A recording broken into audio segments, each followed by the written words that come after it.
Hey, we got numbers. Hey guys, welcome to Cleveland Moto Podcast, episode number 530. Light 'em up, boys.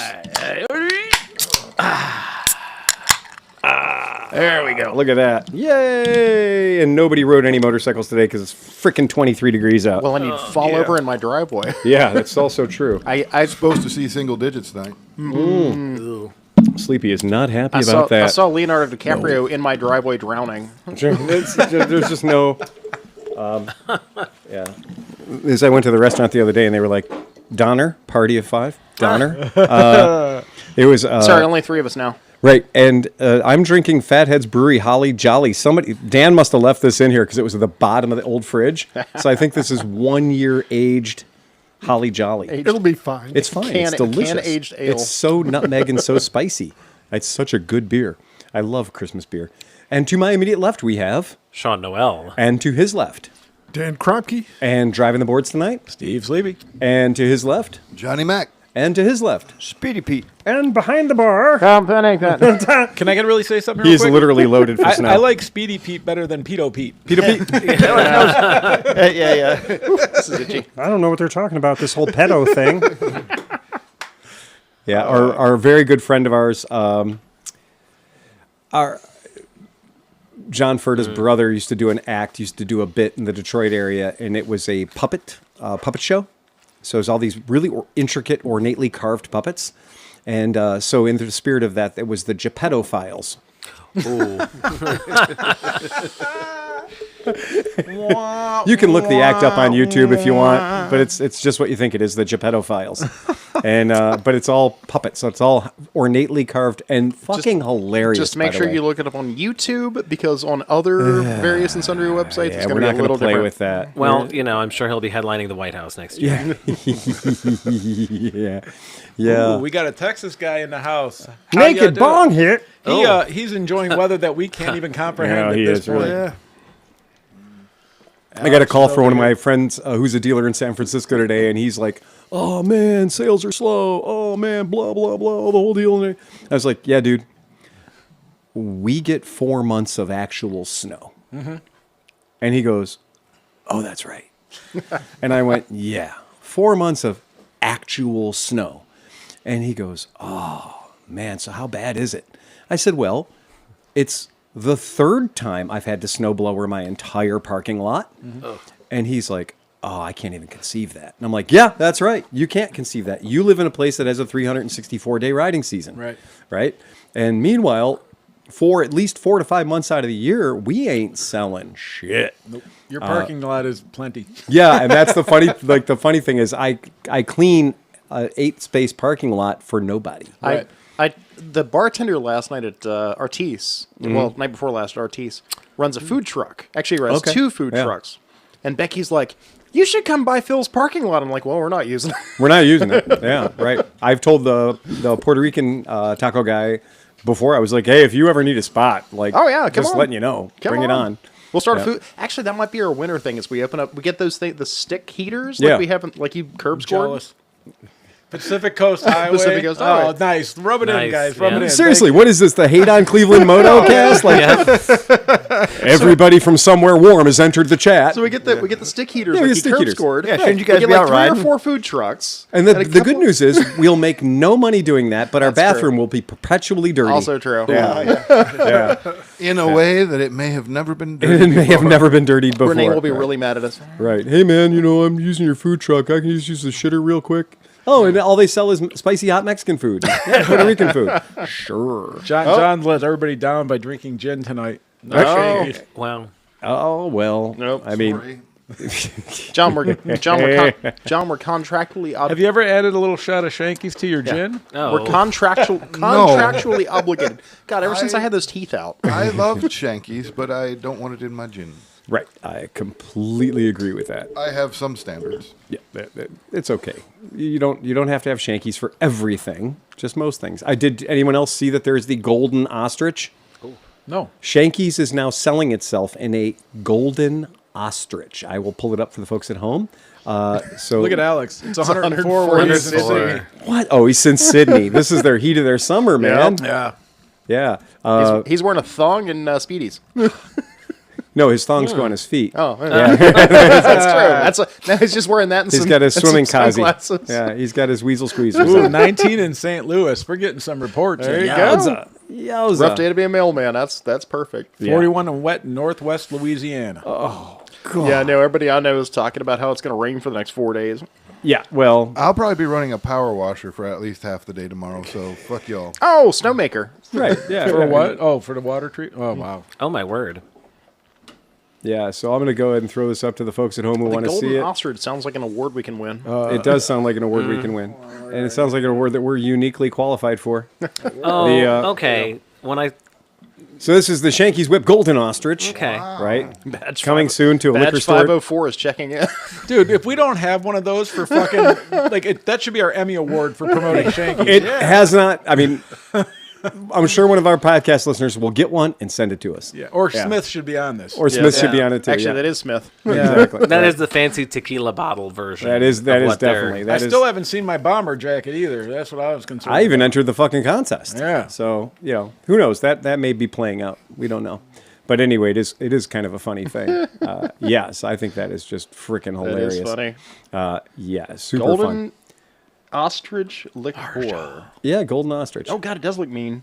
It is super angry. I mean, as far as ostriches go, this one's see, sneering at you. You're looking at the side view. The one I pulled up is the face on view. Sure. Well, that's the way you don't want to see an ostrich. It's coming at you squared up. Something that says choke me on It's that. Right. Oh, I finally see the face. I was looking. I thought it was a person No, holding no, an no. ostrich. Oh, I got No, you. it's a face on is. view of Yeah. angry ostrich. Oh, you thought it was like an Emmy award? Yeah.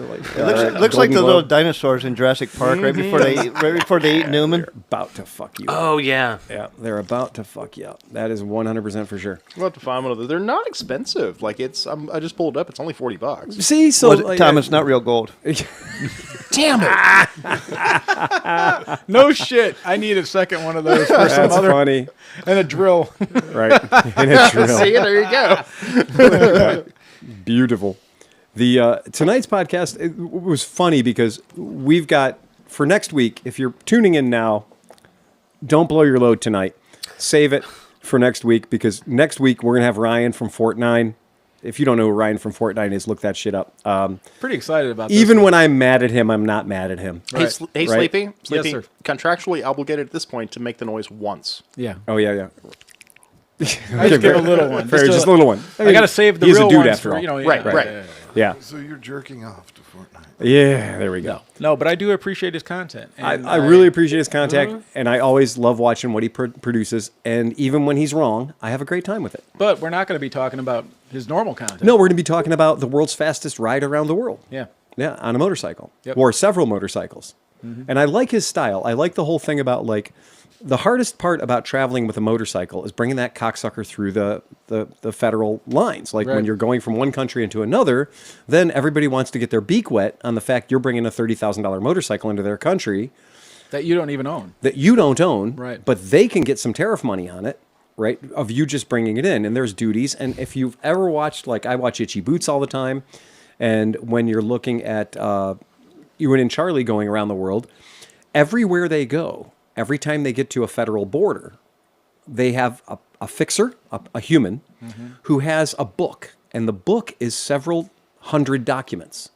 And that is proving that for the past year, they have been getting their authorizations and clearances and paying the money to let the incoming government know that you are doing this, when you're doing it, who's there, how many vehicles are involved, and to show that you've paid all your duties and taxes and tariffs and stuff on the way to minimize the lame goat fuckery of crossing borders. Right.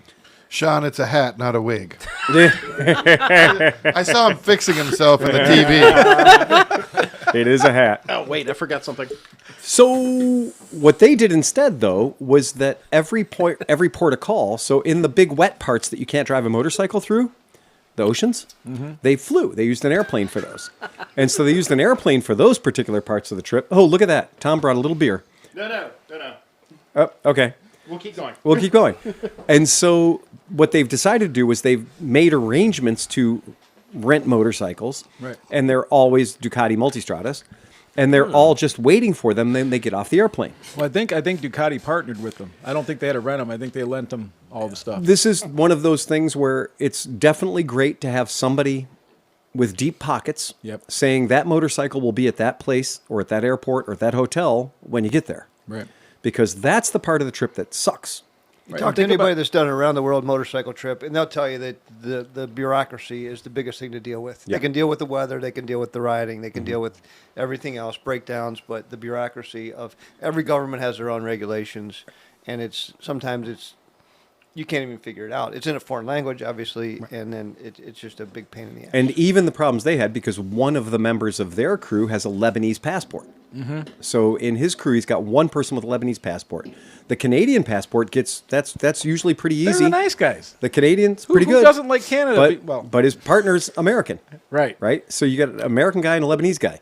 So the countries that love the Lebanese guy don't love the American guy. Right. And the countries that love the American guy don't love the Lebanese guy. Right. And this is what slows you down. This is the reason that you cease moving forwards.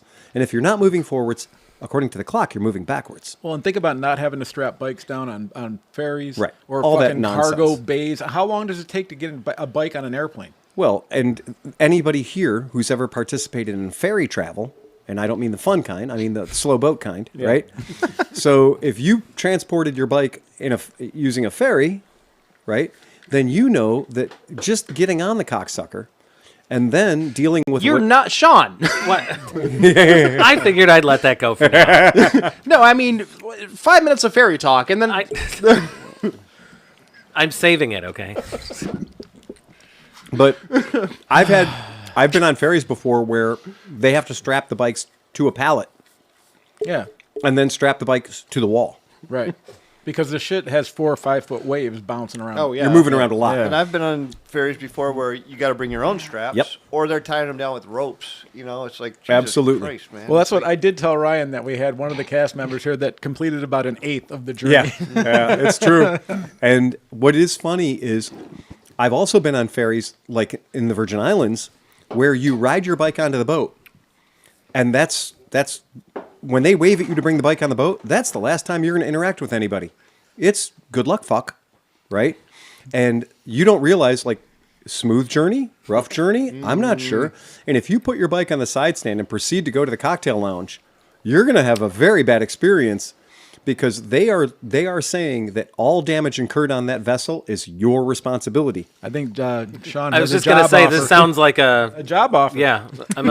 Yeah. I'm very affordable. You could be the ferry... you have to bring The ferry. The ferry receptionist. The ferry bike Oh, they ferry. call the ferry. The ferry Sean, receptionist. The ferry concierge. The ferry concierge. you'll have to bring your own ropes and straps. That we can cover that. So true. Well, when you're taking Are you an leather or airplane- neoprene? When you're taking an airplane to somebody that has purchased it and you're dropping it off, what is that? It's ferrying the airplane. So Yeah. you can be the ferrying the motorcycle, and we love that. So what he's doing is really smart. You're making your way around the planet. Yeah. Smart. You're a bunch of different bikes Yeah. waiting for you when you get there. staged. Staged. I love it. Yeah, because then you're up, getting the Kurt? miles. Oh, Hey, Kurt. What's going on, buddy? The Thief. so it's kind of a interesting way to do it. There are people bitching about it. There are people. I love it. You could give somebody the greatest motorcycle story in the world, and they're still going to bitch. And there are people right now on forums that are bitching because they didn't use one motorcycle, right? Ryan was 2 up. He had a camera guy with him on the back of his motorcycle for this adventure. oh wow. That right there gets extra super points, right? Yeah. Have you ever had a pillion? I mean, obviously, but for long distance, the shit is not fun. After We're a gonna while. run the teaser. Yeah. We're gonna run the trailer later on, and his pillion on the back is doing 93 different things. Running a drone, doing all kinds of crazy shit on the back of that motorcycle. He's jumping around on the back of that motorcycle like he's in the back of a video studio, making all kinds of things happen. Meanwhile, Ryan's got to keep that bike going straight on roads that aren't necessarily great. So I give him a lot of credit. It's super cool. I'm glad he did it. Oh god! And I'm not taking anything away from the fact that I'm supposed to not be impressed because you didn't load the bikes onto an airplane yourself and fly the bikes between these countries. He rode a motorcycle around the world, or he rode around the world by motorcycle. Exactly. He didn't ride That's the best a way to put it. motorcycle around the world. Right. And I give him full credit for that. 100%. Well, because having Completely. seen like the BMW at Barber that's been around the world, and it's all beat to hell and everything else, but all the days and hours and times and effort and it takes to get all that through, Yeah. having different bikes, because even what's his name from Germany? I can't remember his name right now. It's gonna. With the Oh, Vespas. Marcus. Marcus. Yeah, Marcus. had several bikes staged around the Had world to. because Absolutely riding had around to. the world in the Oh, Vespa. is Tanuki's one up. thing. Hello, Tanuki. Tanuki up. Drink. Okay. But being able to do that and just not stop. Okay, the bike. Something happened to the bike. Let's move to the next bike. Go. Exactly. Yeah, I totally agree. Well, not only is it a bureaucratic nightmare to move a bike between countries, let alone continents, it's also very expensive. Yeah. Oh my God. Yeah. It's probably somebody who wanted to ride around the world as cheaply as possible to buy a new bike when you got to each continent and abandon that bike or resell it, whatever, and get another bike when you get to the next continent. Solves a lot of logistic issues and also financial issues. It sure does. And Each one of those bikes probably has more mileage than half of your customers' bike. Oh yeah. well, and the other angle too is when you watch Itchy Boots, she is one person on one motorcycle. And you'll see at every border crossing, she gets out that giant 3-ring binder, right? She gets out that portfolio. And then she has to go in there and fight her way into the country, right? And it doesn't always go smoothly. And if it's that much trouble for one human and one motorcycle that represents no threat to your government whatsoever, she's a well-documented, well-traveled explorer, motorcycle enthusiast, long-distance traveler. You don't have to wonder when she shows up who she is. She's extraordinarily well documented. It's a very hard case to make to say that you wanted to protect your country from her. And she's also Dutch. She's not And like she's a Dutch. She's not a That threat. Dutch passport. Yeah, Everybody loves the absolutely. Dutch. Right. Freaky deaky Dutch. Freaky dicky Dutch. Yeah. Well, there's a guy I've accidentally stumbled upon that's trying to ride a tuk-tuk from South America up to through Mexico and the United States. Immediately And suspect. And he is already the first trip he got hit like in Peru, I think, and like the Ape got destroyed. And he's back doing it again, and he's trying to cross every border, and every border he tries to cross, it's a fucking nightmare. And it just, I gotta find him. It's neat, but it also is a very good example of how bad bureaucracy gets when you're trying to pass a 3-wheeler from country to country to country. Yeah. I have ridden across our border, the border that is just one narrow body of water from where we are right now. And I have ridden into Canada many different ways on many different vehicles. And I'm going to tell you that when I have made that trip doing anything except for the Lake Erie Loop, in the Lake Erie Loop, we have this shield that we carry with us. And it's the Firefighters Fund for Burned Children. Do you know what a fucking heartless piece of shit you have to be to want to interfere with a charity ride for the Firefighters Fund for Burned Children? They hear that and they're like, whoa, whoa, whoa, you're on an interstate travel. You coming country to country. What are you doing riding this little 125cc?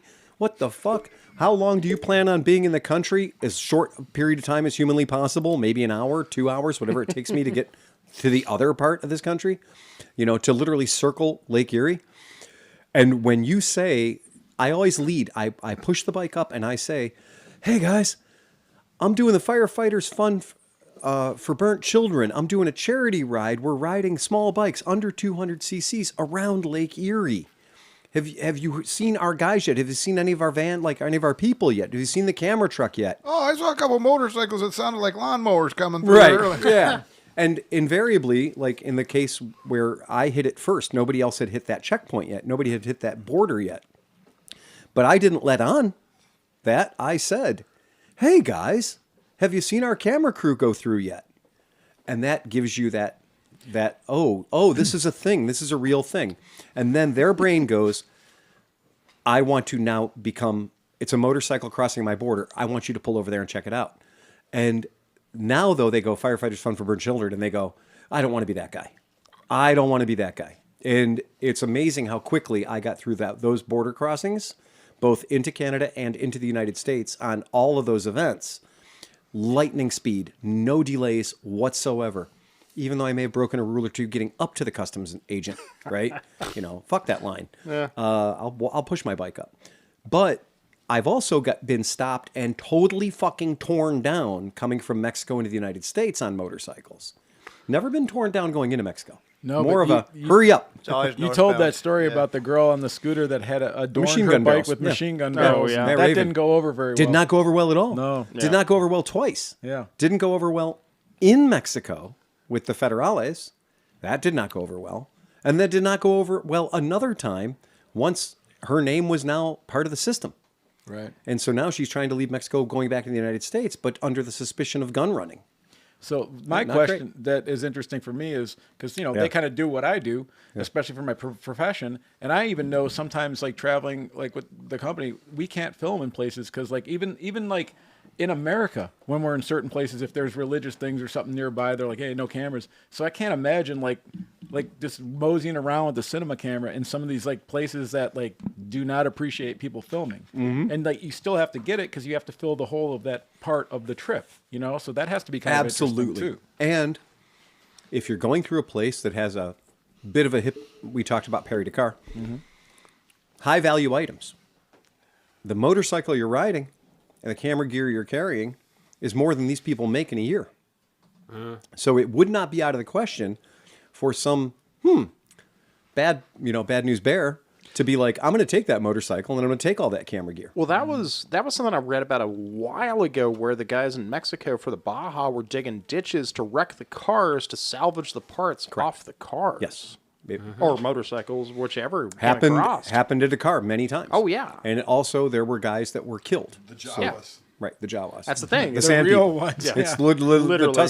the legit Tuscan Raiders. So That's why the Dakar's not running North Africa anymore. That's why it's an oh-so-friendly Well, Saudi that- Arabia now. Yeah. The entire race has got nothing to do with Perry or Dakar anymore. So It's the Saudi... So Thrust and Justin brings up Yeah. a good question. Yeah. If you were to do the same thing that Ryan has done, Yeah. or everybody's done, Sure. travel the world, Right. Go around the what planet. would you use? Oh. What bike would you want to use Well, to I go think around the world? I think they did a very good job by choosing the Ducati Multistradas. I think that was a Well, great yeah, choice. because Dustin Justin doesn't realize is that the Ducati Multistrada is a tuned down V4, and so it actually the service interval of the valves is 50,000 kilometers. Yeah, It's a whole different bike than like a normal Panigale or anything like that. right. I honestly think that what they chose was a very good choice. I also think that in very much the way that KTM should have given Ewan and Charlie motorcycles, but they didn't. And instead, Ewan and Charlie went to BMWs, and boy, did that help BMW. Yep. Right? I think any over 500cc motorcycle that has some room to wiggle around on is probably going to be a good choice. I'm going to ask you a couple questions. His question, respond with the question. How much time do you have? Yep. And how much money do you have? Yeah, Because that's true. something goes wrong with the Ducati, with the BMW, with the electronics, or blowing out a shock, or any, electronically controlled shock. Those things blow out in the middle of nowhere. You got to get one in. Good luck. Versus if you're riding like a DR650 or something, A lot of different shocks will fit. and it's a dinosaur. You can fix it on the side of the road with a stick and a rock. So, do you want to ride a thoroughbred or do you want to ride a mule? And there's having had technicals before, having had failures before that were a failure that was electronic, you can't fix it. Sometimes you cannot. No, but You just can't If you do some research and you don't have the finances like they did, Round the World Paul put what 100 million Yeah. miles on a Tenere. Yeah. that thing's a tank. It's a tractor. You can't stop. I agree. It. Yeah, I would probably. I think Pete's statement is how Yep. where are you going and how fast do you need to get there? Because in this case, How much do you want to spend? right? In this case, time was of the essence. This was about being as fast as they could. Marshall Chain maintenance would be brutal. I'd pick something a shafter. I totally agree. One of my favorite stories was the couple that rode around the world on a modified CX500. Yeah. They, put forks on the front and stuff, and they kitted it out to be an adventure bike and They did it. They did Oh, it. that's a Same dude with the postie. Shaft He went around drive, the water world on a cooled postie. 500. Yeah, yeah. And even took the bike apart because on one of the boats they said no, the vehicles was like 1,000, but 2 bags was 100. So he took it apart. You know, I love that dude. He was Modern times require modern solutions. brings up a valid point. Brings up a lot of valid points about repair and maintenance. I'm going with the quota. Oh, you're going with the quota. Moto Guzzi quota. Shaft drive. It is shaft drive. Adventure bike. Yeah, it's an adventure big bike. bike. Right. What is it? 21 on the front. Yeah. I think that's my go-to. I just right by KLR 650, single cylinder, cheap, relatively easy to find parts. I totally agree. DR 650s and KLR 650s are. But you're talking about speed with the 1100 motor. I think that guy's a jerk. And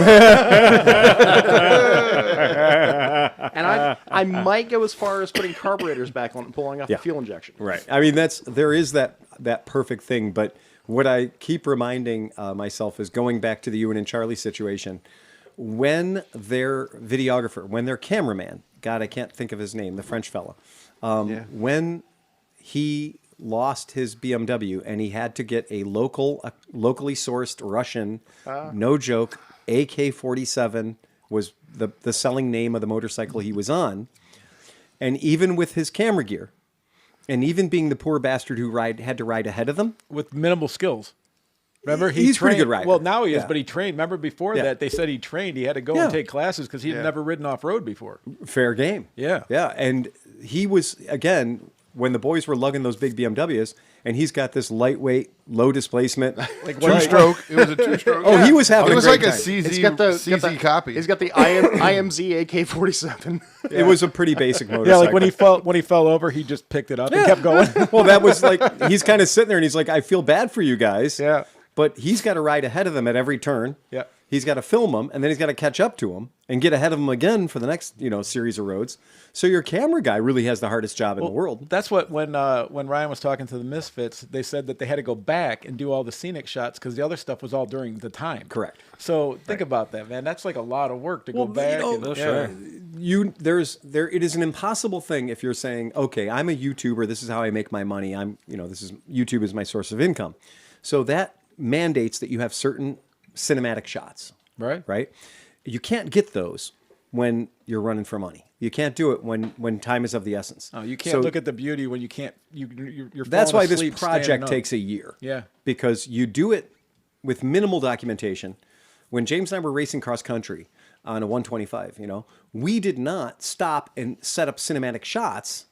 We just hung the camera out the window and fucking started blasting it. Right. This is it. Well, this times is were not a little different too. Like there wasn't as access to cameras. exactly. Yeah, Right. Right. Yeah. We didn't have a little tiny Insta360 or GoPro that we could stick to something and run.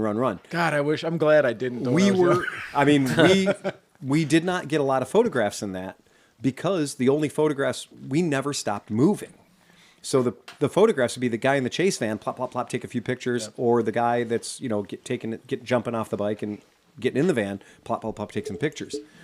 Had we budgeted 3 days into the trip to just do to just do extra cool shots, hero shots, that would have been different. We couldn't do it because we were running literally against the clock. I mean, even like this vacation I just got back from, there was a lot of cool shit we saw.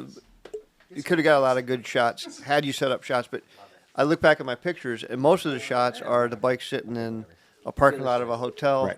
or they're the bike's just parked in front of something. We stopped along the road. We didn't stop to say like, hey, you guys, I'll ride by here. We'll get pictures as you're coming by this really cool backdrop because it takes time to set that shit up. I know there's one of those guys on that ride with you that doesn't really like to stop. I mean, like, if you don't go in the gas station, that's for sure. Somebody's got to crack the whip, right? But you know what? I was surprised. Don't take that fucking helmet off. I was We're not gonna be here that long. I was surprised that the camera guy didn't have his own bike. Because if you remember when we do stuff, like when we did the scooter challenge and stuff, I put my Africa Twin. I had cameras on every fucking corner. We're going to ask about that. Because that would make maybe it was just because that would have been $90,000 worth of bikes instead of $60,000. We're going to ask about that. That's the one thing, listening to the other interviews about this particular adventure, that's the one thing that stuck in my craw the entire way. That if you said, Mr. Waters, you're going to ride for 21 days on a motorcycle. You're going to ride for 1,000 miles, 14,000 miles. You're going to do all this stuff on a motorcycle.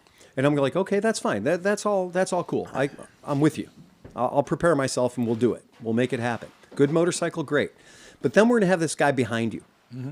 Oh, on a different bike? No, behind you. Nuts to butts. Nuts to butts. The entire time. Fuck you. Go find a different guy. You know, Right? Well, I think he's good though. You'd have to be for that long. You know what I think would be even funnier?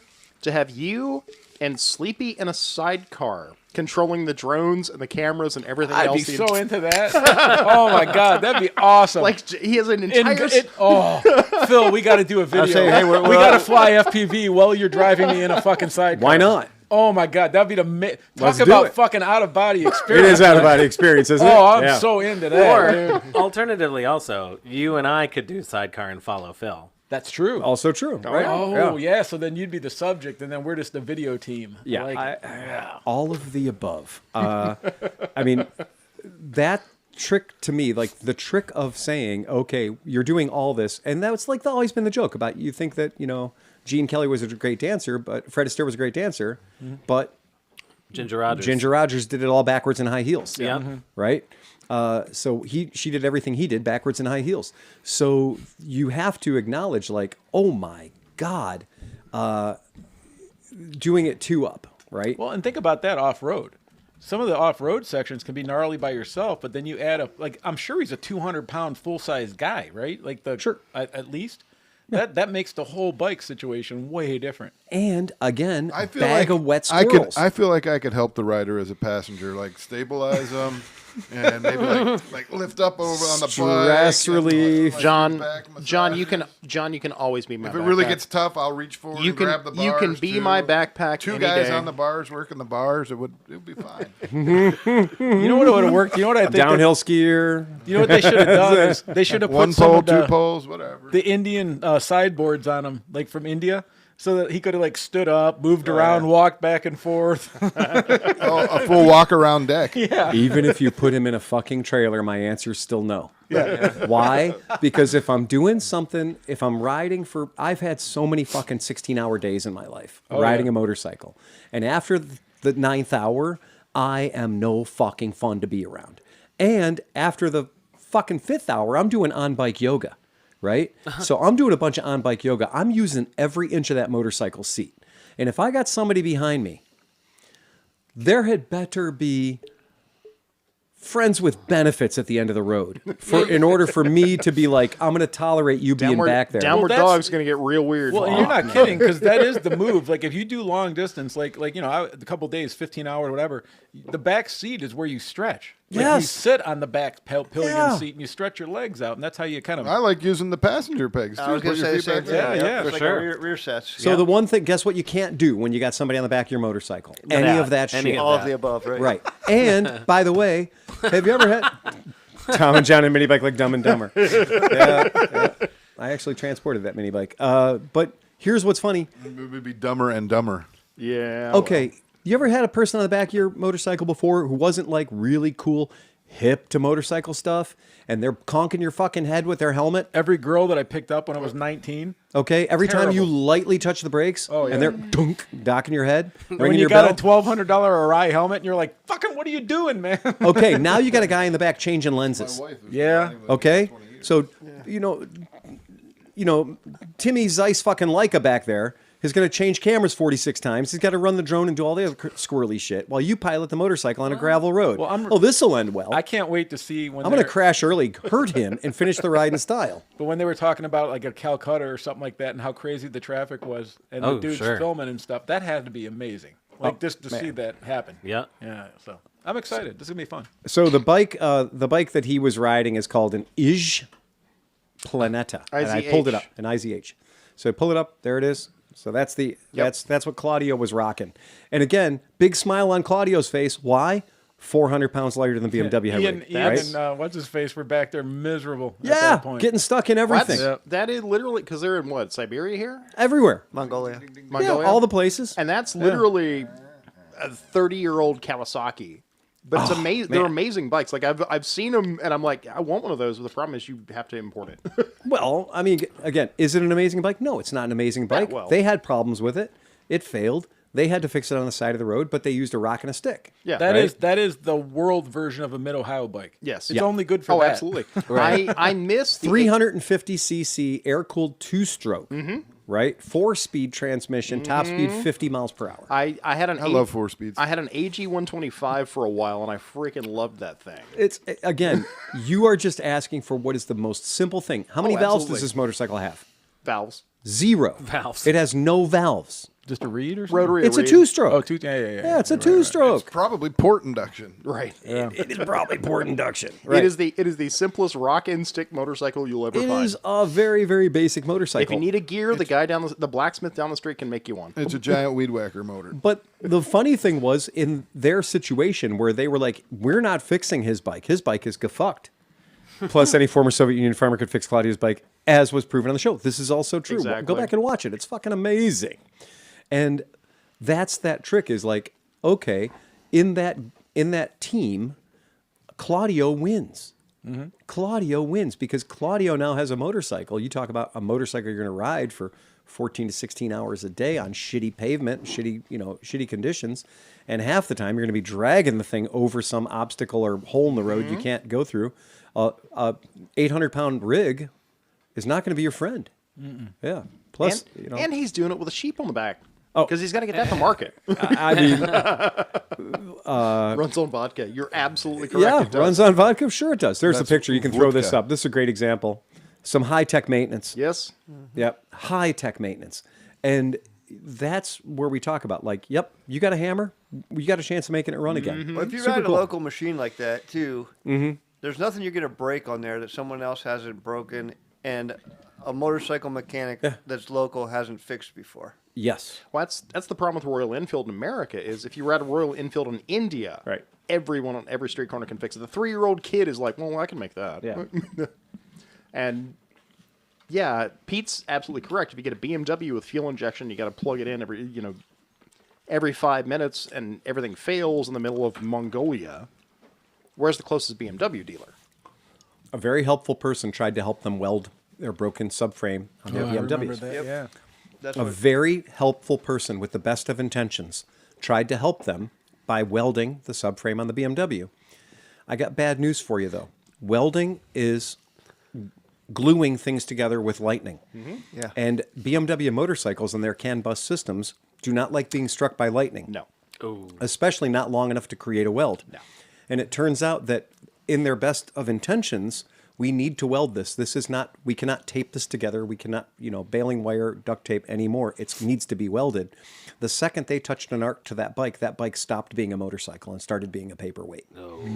And that's a very hard lesson to learn when you're 4,000 miles away from the nearest BMW dealer and you need an entire ECU.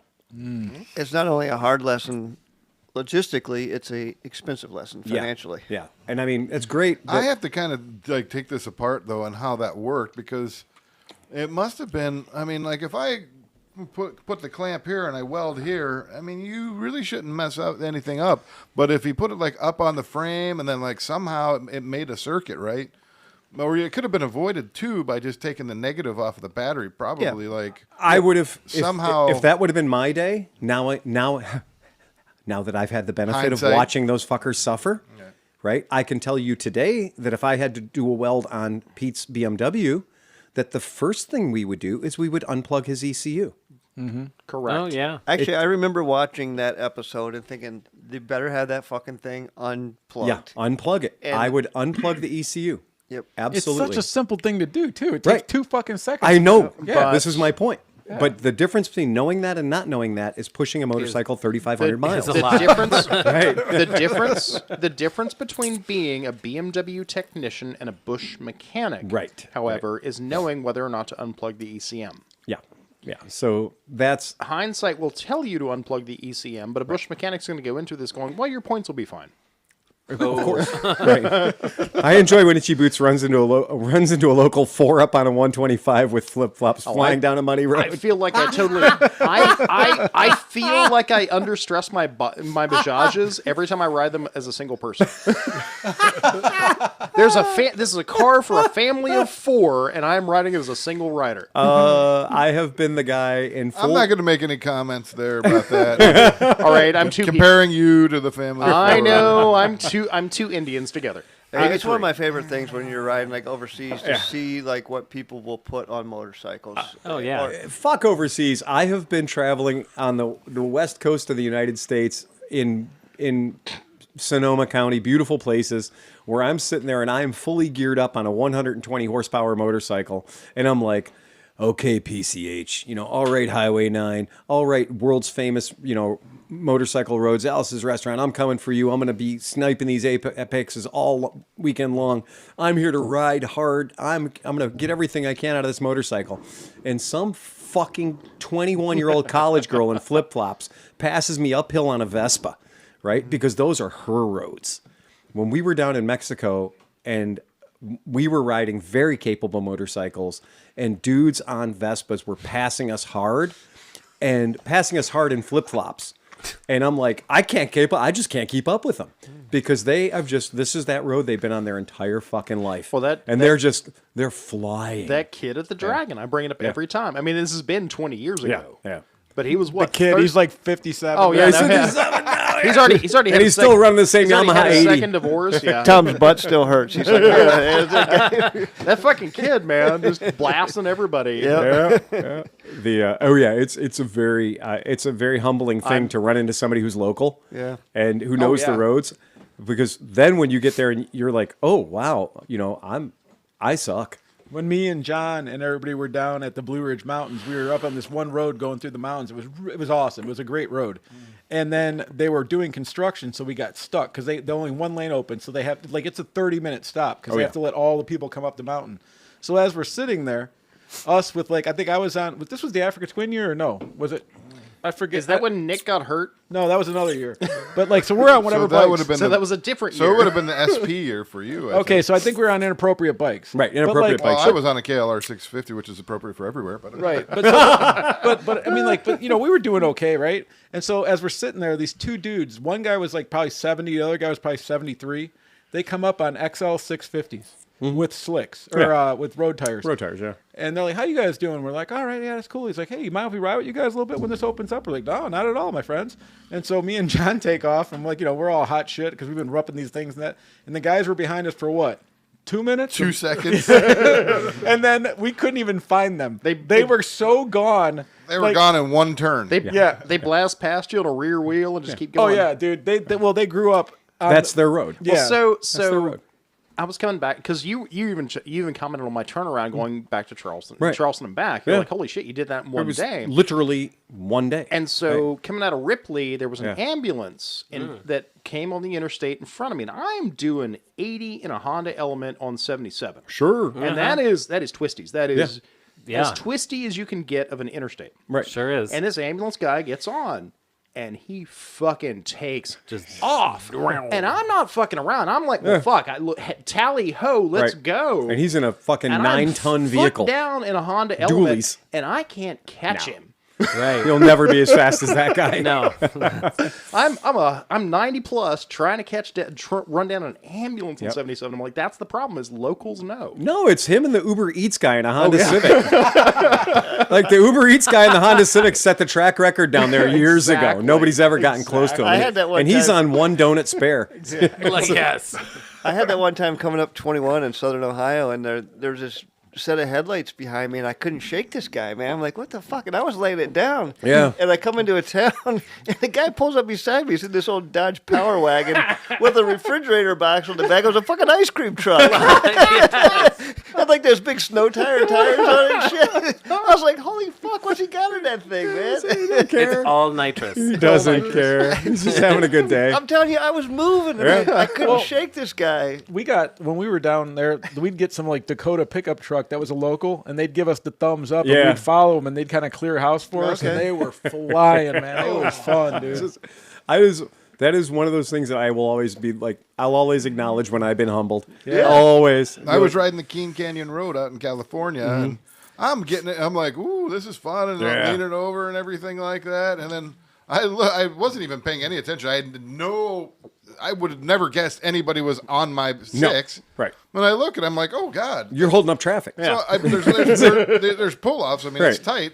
I pull off, and it was like one of those like purplish pink Ford Exploders from 1986, and he's like, "Whoa!" On the original Firestones. Oh, yeah. Like, get out of the way, Tubby. I grew up driving 77, 79. Yeah. These are not in the everything else in Southern West Virginia, and the fact that this guy was just blasting, but It is amazing. It's It does tell you a little bit about four wheels versus two wheels sometimes.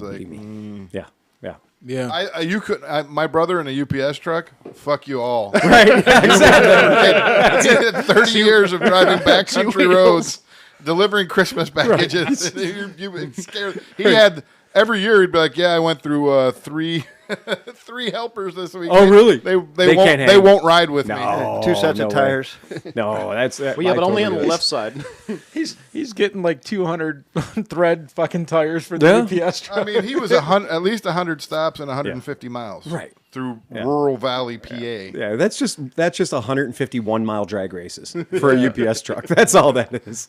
That thing only knows two positions: When I maximum and brakes. I would get the kill count for the day, how many deer, how many, what he ran over. I can't even imagine, dude. It's fucking awesome. On the way to work yesterday, Yeah. I'm driving on 224, and there's like a semi to the right of me. Yeah. And I'm just doing like 65. He's doing 50, but he's still in front of me. Mm-hmm. And all of a sudden, the air just goes, and my truck just gets covered in red. Oh, really? He destroyed. He blasted a deer. and it just like the whole. It was like a burst of like Better mist. him than you. Yeah. Yeah, brand new truck. You don't want to total it out that fast. No, but I sprayed off the top, not Yeah. the bottom, but the top. Yeah, at the top. I'm still letting the lamb Let the juice fluid set. film Yeah. settle in on That that. reminds me, I got to find some venison this year.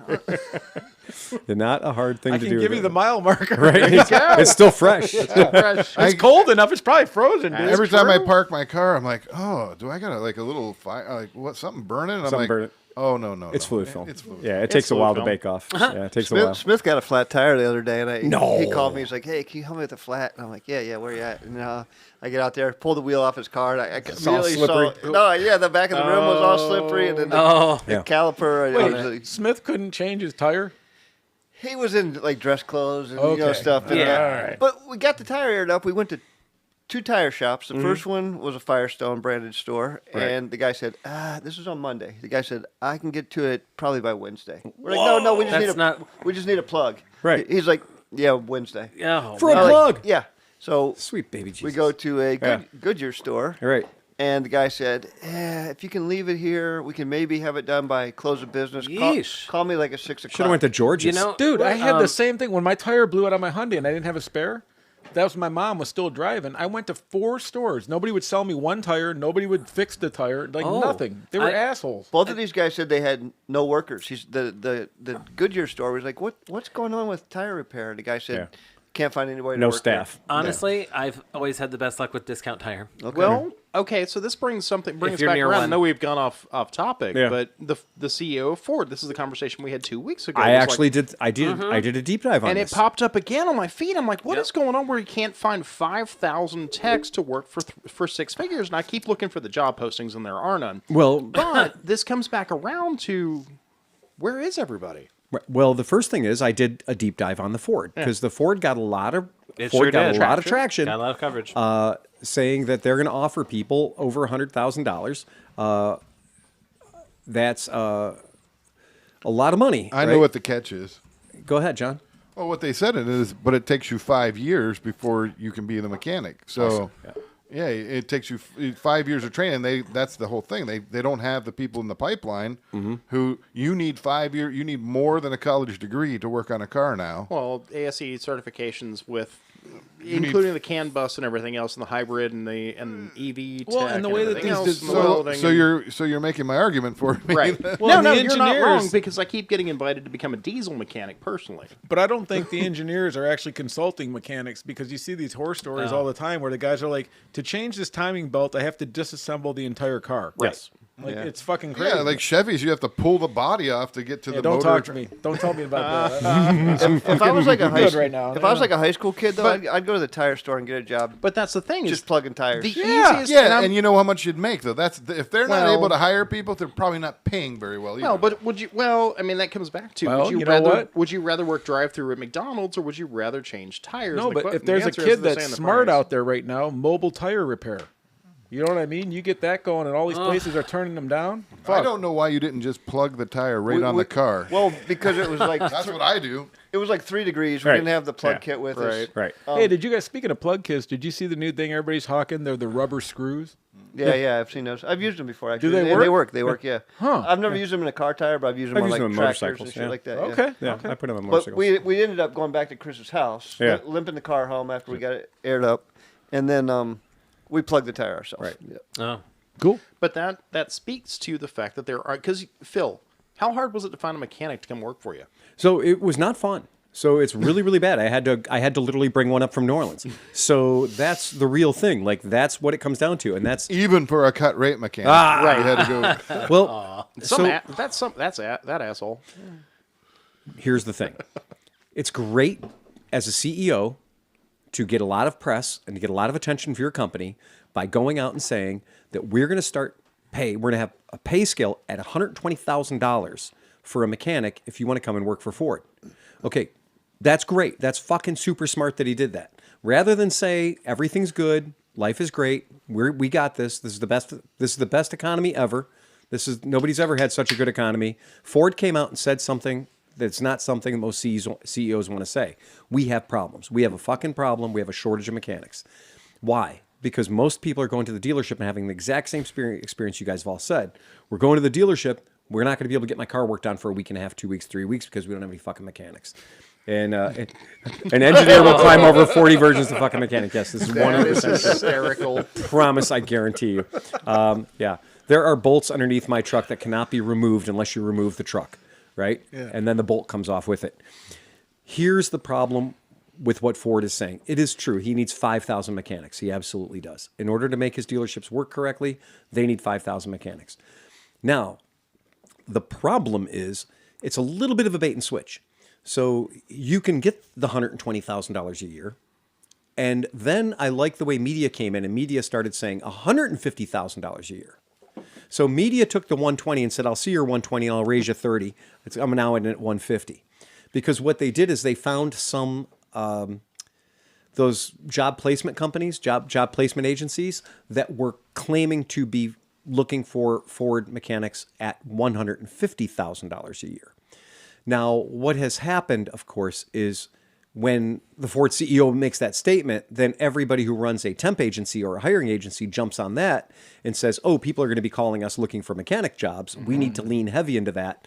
Well, yes, you're absolutely right. You must be Ford certified. That is for your top level technicians. I was saying this is for master techs. Master techs, Yes. absolutely. So if you are going to work for him and you, let's just say you retired from Ford 3 years ago. You did your 25 years. You're a 55-year-old fella. You retired last year. You're a master tech. Yes, you go back into work and they're going to pay you $120,000. You were probably making $120,000 when you left. Okay? If you're Joe off the street with an ASC certification that you got 5 years ago from, Ohio Power Technical Institute, you're not going to walk in the door at $120K. You're probably going to walk in the door at $45K. You remember who experienced this exactly? New Nick. New Nick. Yeah. Right, New What Nick. did they offered him some ridiculous money. Yeah. He moved from fucking New York Yeah. to come work at unknown dealership. Exactly. And they were like, "Oh, well, yeah, we're starting you at this." And that's what it is. And Yeah. so those entry-level positions are going to be paying at Yeah. $45K a year. Which is nearly untenable. The cheapest I have it, because whenever I mention the words, I'm a mechanic at one of the events that Craft Services takes me to, because Craft Services takes me to many events that are business events. I say I'm a mechanic. I get business cards. Mm-hmm. They rain like cash at a strip club. You're a mechanic. How fast can you start to work? The most I've ever been offered is $80,000 plus a tool rate. Oh. Right. And that's it. Right. And Because that's to they become a all diesel tech. $60,000 a year is $28 an hour, guys. Okay, I'm going to just break it down for you. $28 an hour is $60 grand a year. You're going to make more money than a Cleveland police officer. Mm-hmm. Okay, if you think Billy Bob Ford dealership down the street is going to pay you the same starting wage as a Cleveland police officer to come in there and work for them, you are fucking wrong. Yeah. They are going to pay you at that apprentice rate because there's nothing says they have to pay you at anything more than that until not only do you have your AC certifications, you can be part of the team, is you've had all the updates and all the training for everything they sell and they got to work on every day. And if you know anything about little spinny turbos, that's going to be the lion's share of your business. Yeah. And little spinny turbos and exhaust manifolds that crack when you look at them wrong are going to be the lion's share of your business. And they got that shit lined up at dealers right now. People are saying their dealers are telling them 6 to 8 weeks to get their car back.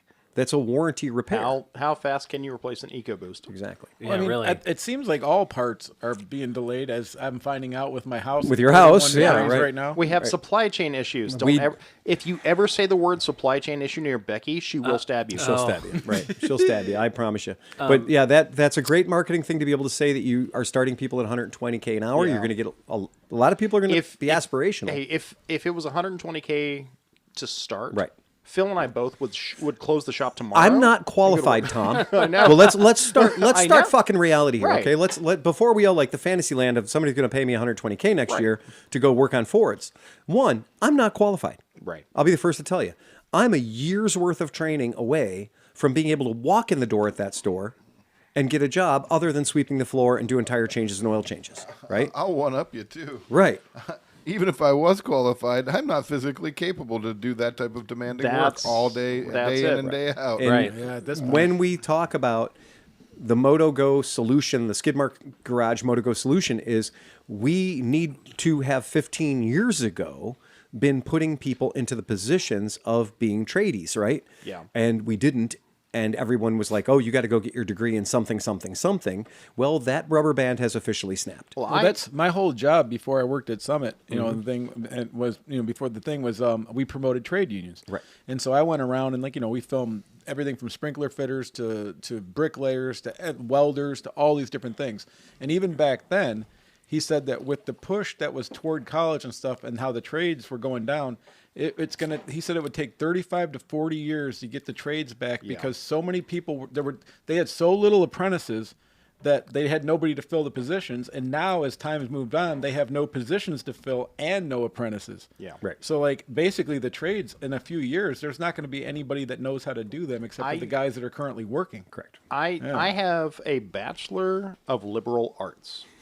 That's I'm a equality. liberal art. I have a 4-year degree in liberal arts. Actually, I took 6 years. in I have liberal music arts. education and performance, a very Exactly. useful degree. And the reality is, because new Nick came in for a little bit, and new Nick got some issues, but it's because he can't get here because he doesn't have a car and it's cold and snowing and everything else. And I get it. We both get I it. know where there's a really cheap Ford F-150. Not our point. Right, But the yeah. reality is, we need, because Nick's in his early 30s. Yeah.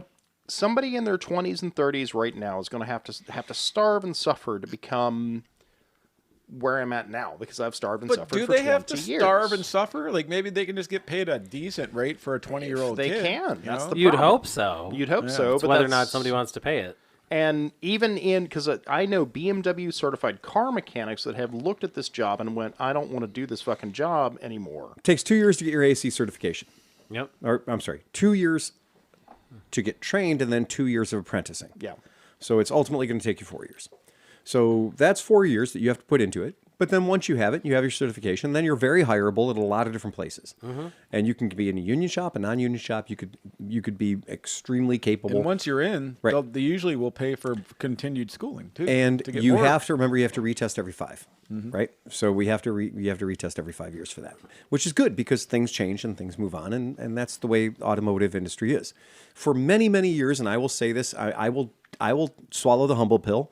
The reason a lot of guys became a motorcycle mechanic was you could pop your ass down to MMI, and in the time of 6 months, 7 months, 8 months, you could come out with 3 certificates. And you could be a BMW, Honda, or an Harley Davidson certified mechanic for very little money out of your pocket, or get a loan to do it, and then come out and be hireable. Meanwhile, the ASC certified mechanic who wants to go work at Ford or Toyota or Subaru is still in the program. Yeah. And still sweeping floors part-time and doing all that. So motorcycle mechanics used to be the fast solution. The downside was motorcycle mechanics didn't get paid as much as ASC certified mechanic at a Toyota shop or a Honda shop or a Ford shop, especially if unions were involved. Most motorcycle mechanics were absolutely not union mechanics. I don't know of any motorcycle shops in our area for the past 30 years that have been union wrench turners. Wait. I'm going to start a union. So Alex says, Good luck. I'm already getting a good rate on the though, chat, so. Alex says, I'm an auto electrician by trade, 5-year apprentice. 5 year. I left that industry 20 years ago, so if I wanted to go back, I would have to basically do 3 years again just to get back to where I was. 20 years ago, there was no such thing as CAN bus in a car. But marinate on that. Yeah. Think about Alex's position. 20 years of experience. Any shop in the world would be thrilled to have him walk through the door, right? But if you're in a shop, right, he knows that if he wants to get his certification, he's got to come back on the program, right? After 20 years. Now, would you be thrilled to have Alex come to your shop? Fuck yeah. 20 years of experience? Jesus Christ, get in here, Well, I buddy. think he quit 20 years ago, so he did 5 or 6 years right. and then quit. Well, But that's the other thing is Whatever the deal is. Conversely, if he worked for an independent shop that worked on cars that were over 20 years old, he'd be gold. Absolutely gold. Right, absolutely gold. Go to where your strong suit is. Like you look at Shane's shop or something like that, Yeah, where a lot of the absolutely. vehicles he works on are over 10 years old. So Well, I think pretty rad. that's what's going on right now. Like, I finally, like, it was so painful for me to buy a new car, but I think I had to at this point. But, like, so many people, new cars are fucking insanely expensive. You just had to break your juju. They are. But like, they're so expensive. Like my kids, my 20-year-old kids, they can't buy a new fucking car. Oh, no. They're in school and is- stuff. So, like, places that are maintaining cars that are older, they're going to be huge. There's 40,000 Mazda CX-5s Yeah. sitting in dealerships lots across the United States in many different lines of cars. We have a 1-year back stock in dealerships lots that are supposed to have 30-day back stock. Nobody's buying cars right now. Nobody's fucking buying cars right now. You're a fucking minority because you bought a brand new car. Well, I had to. I had no choice. I had to go to You work. didn't have a brand new choice. You didn't have a choice. You just as easily could have bought a 3-year-old car. No, because I'm sick of that. Because they all break, and then I have to be on my back on the driveway fixing them. I'm done fixing cars. I get it. So I totally get it. I think you're about to tell us why, even though they're not selling cars, you don't necessarily want to be the guy who walks into a dealership right now. Right. And this is a big thing. And this is where it gets really fucking... If you're listening to this podcast for the very first time, disclosure, I own a dealership I have for the past 25 years. Prior to that, I ran a dealership for 3 years to get my chops together and figure out if I could do it as a full-time job, see what it was all about. Prior to that, I've worked for Harley Davidson. Prior to that, I've worked for a Suzuki dealership. I have a lot of experience both working as a service director and as a salesperson in other dealerships, but owning my own shop for 25 years gives me a particular perspective. What we are seeing right now is never has there been the animosity between a potential buyer and dealers. It has gotten out of control, but it is well earned. It has been earned. Dealerships, aka stealerships, have earned everything, every bit of hate and bile and rottenness that you can.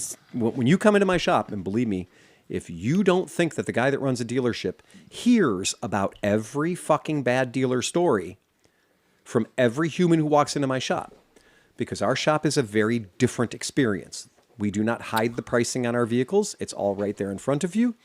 We do not have a F&I office or an F&I program or an F&I folder or an F&I computer or a button that says F&I.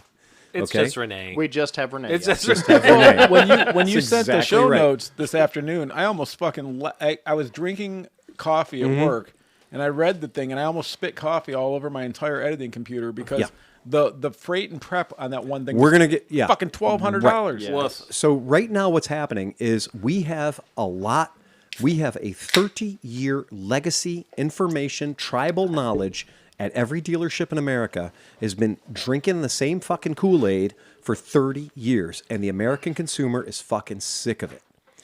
There was an act called the CARS Act, and the CARS Act stands for clear representation or whatever. So during the Biden administration, they came up with this CARS Act, and the CARS Act, the principle behind it was to make it a law that dealers weren't allowed to fuck you. Now I'm going to say that again. If you go into a bank and you sign a paper for a loan, they have to give you in triplicate what every little fee is they're charging you. If you bounce your credit card, what they're going to charge you when they do that. If you are getting a loan in a bank, or you're even opening a fucking CD, you are going to sign a whole bunch of paper that says you done been told, son. Right? Anything that we do to you has been clearly laid out by the FTC, so we are making sure there are no blind spots in here. But when they tried to put a law together that specifically said that a dealer is not allowed to bait and switch you, that law didn't make it. The lobbyists from NADA, the Blue Book people, right? The Dealers Association. National Association Automotive Dealers Association. Automotive Dealers Association. So they got their lobbyists together. They got a bunch of people together, and they came up with all kinds of great spreadsheets that said, you can't make us tell the truth. That'll cost us billions of dollars per year. That was their defense. Their defense was, if you make us tell the truth, we're going to lose too much money. That was the defense. Now, that law should have passed, right? You with me? Yeah. No, Yeah. it was shot down in flames. So that's pretty fucking ugly, okay? Pretty fucking ugly. So when a law passes after 30, 40 years of abuse to consumers, who has ever gone into an automotive motorcycle dealership and been hijacked, hog-tied, and fucking trapped and not allowed to leave for 4 or 5 fucking hours, being passed into this room and that room and the other room, been offered fucking floor mat insurance and extended tire coverage, Not right? me. I Windshield, shop I was gonna windshield say, insurance, etc. Unless I asked for it at ClevelandMoto. No. Yeah, well, I promise you, Yeah. if you're shopping at my shop, you're not getting the full experience. Yeah. Well, And we've let you down. I used to think ordering a car from Carvana and just having it delivered to your house Was dumb. was bullshit and dumb. And now, And then I went and bought a new car. Yeah. Do you remember back in the 90s, Saturn had a one price, Yeah, no haggle. and no haggle, No dick Yeah. or sticker. come buy your fucking car and get the hell out of our door. No dick or sticker. And And do you know why they stopped doing it? because Because you're leaving too much money on the table, Exactly. boys. Because I have several products I'd like to sell you. And by products, I mean slips of paper that don't mean anything at all, but are going to convince you that you have a 10-year, 120,000-mile warranty. But it's by Sleepy's House of Car Insurance Warranties. And when you do have a problem that's outside of your normal factory warranty and you take your car in, the place that sold you that piece of paper is going to tell you, we don't honor that. Because that's what they do. We've changed providers. And if you want that to be honored, you're going to have to go to Killbuck, Saskatchewan for the very last person that honors that warranty. Or I remember when we were buying my wife's car, because we had a newborn and she wanted to make whatever. It was a long time ago. Yeah. But we kept going back and forth, and they kept trying to sell us this extended warranty. Right. And so she was like, I think it would be a good idea because I don't have to worry about it. Let me look at it, right? So I'm looking at it. It said transmission fully covered. And then you read the fine print. $1,000 deductible. $1,000 deductible, but then more than that, it was like not from normal wear and tear. It was like catastrophic failure from manufacturing defect only. So like if you dropped the clutch and exploded, you're fucked. Oh. And Of course, they're going to tell you, unless you can show me the receipts that says that you change this fluid every other year, Yeah, right. then you're not covered anymore. Right. So the burden of proof is on you. Right. So, because I just got the Civic last year, right? That is new car. The only ever warranty coverage I will ever get for my newer cars is wheel and tire, because of where I live. Because I chew through tires like it's my job. Yeah. On smaller cars, but the thing I learned when I bought the Ford was to ask for who that warranty is through. Whether it is through a third party or whether it's through Ford or whoever itself, because there's usually actually an option. So for the Honda, I was like, is this Honda's own offering to be covered at any Honda dealership through the United States continuously? And they were like, yes, this is Honda Care, right? Like this is strapped to your VIN or whatever. Everybody's got this thing. Nobody should be denying you anything if you're at Honda. And lo and behold, within the first, 6 months or whatever, I got a bubble on my tire from smacking something on 71. And I go to Ganley in North Olmsted, and they're like, we don't know what you're talking about. We don't know what that is. But I call Honda, and I was like, hey, the Ganley tells me that there is nothing here. And they're like, yeah, there is absolutely something here. Ganley just didn't want to touch it. That's right. That's exactly right. And he's like, they're like, next time you make sure that before they do it, like that they have to. But what is the repercussions for that? They didn't Nothing. do shit to Right. anybody, right? They're just like, oh, well, that's just the way it is. Fuck it. Yeah, and the girl was an absolute twat about it for too. the record, I like the guys at Middleburg Heights. I got to go to that one. I haven't been since they rebuilt it. Yeah. Okay. I took my wondering about Element it. there, and they Yeah? were like, holy shit, we haven't seen one of these in ages. Okay, fine. Next time.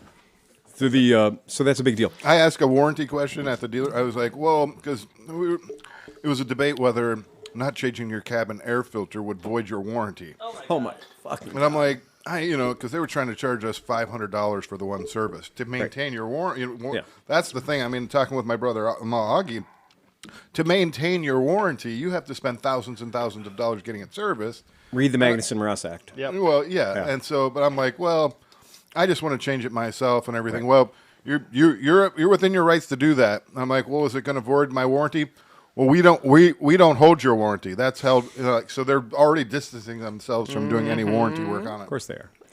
Yeah, and that's a big thing. And the dealers have earned, I promise you, the dealers have earned your contempt. They have. What's been allowed to happen is earned your contempt. But we are now at a point where, as a dealer, I have been offered yet another thing, yet one more thing that my dealership needs to have, according to the industry. And that is that I have to now pay money to have AI. To have AI. To have literally, I have been approached by this week. The reason we're bringing it up, 20 times this week and this week alone, I have gotten emails from service providing companies that promise me that they are going to use AI to make me sell more motorcycles per month, and including many fabricated videos.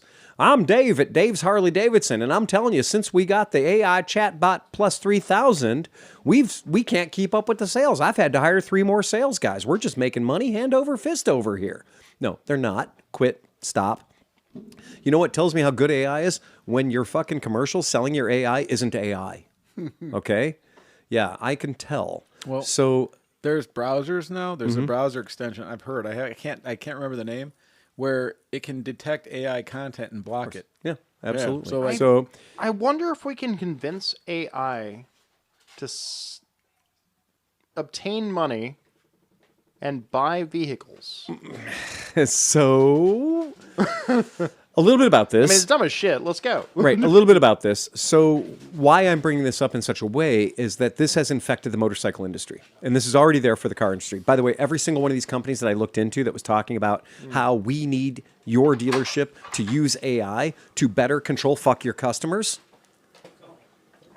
every single one of those companies is a car dealership-based ecosystem that has also now branched into motorcycles.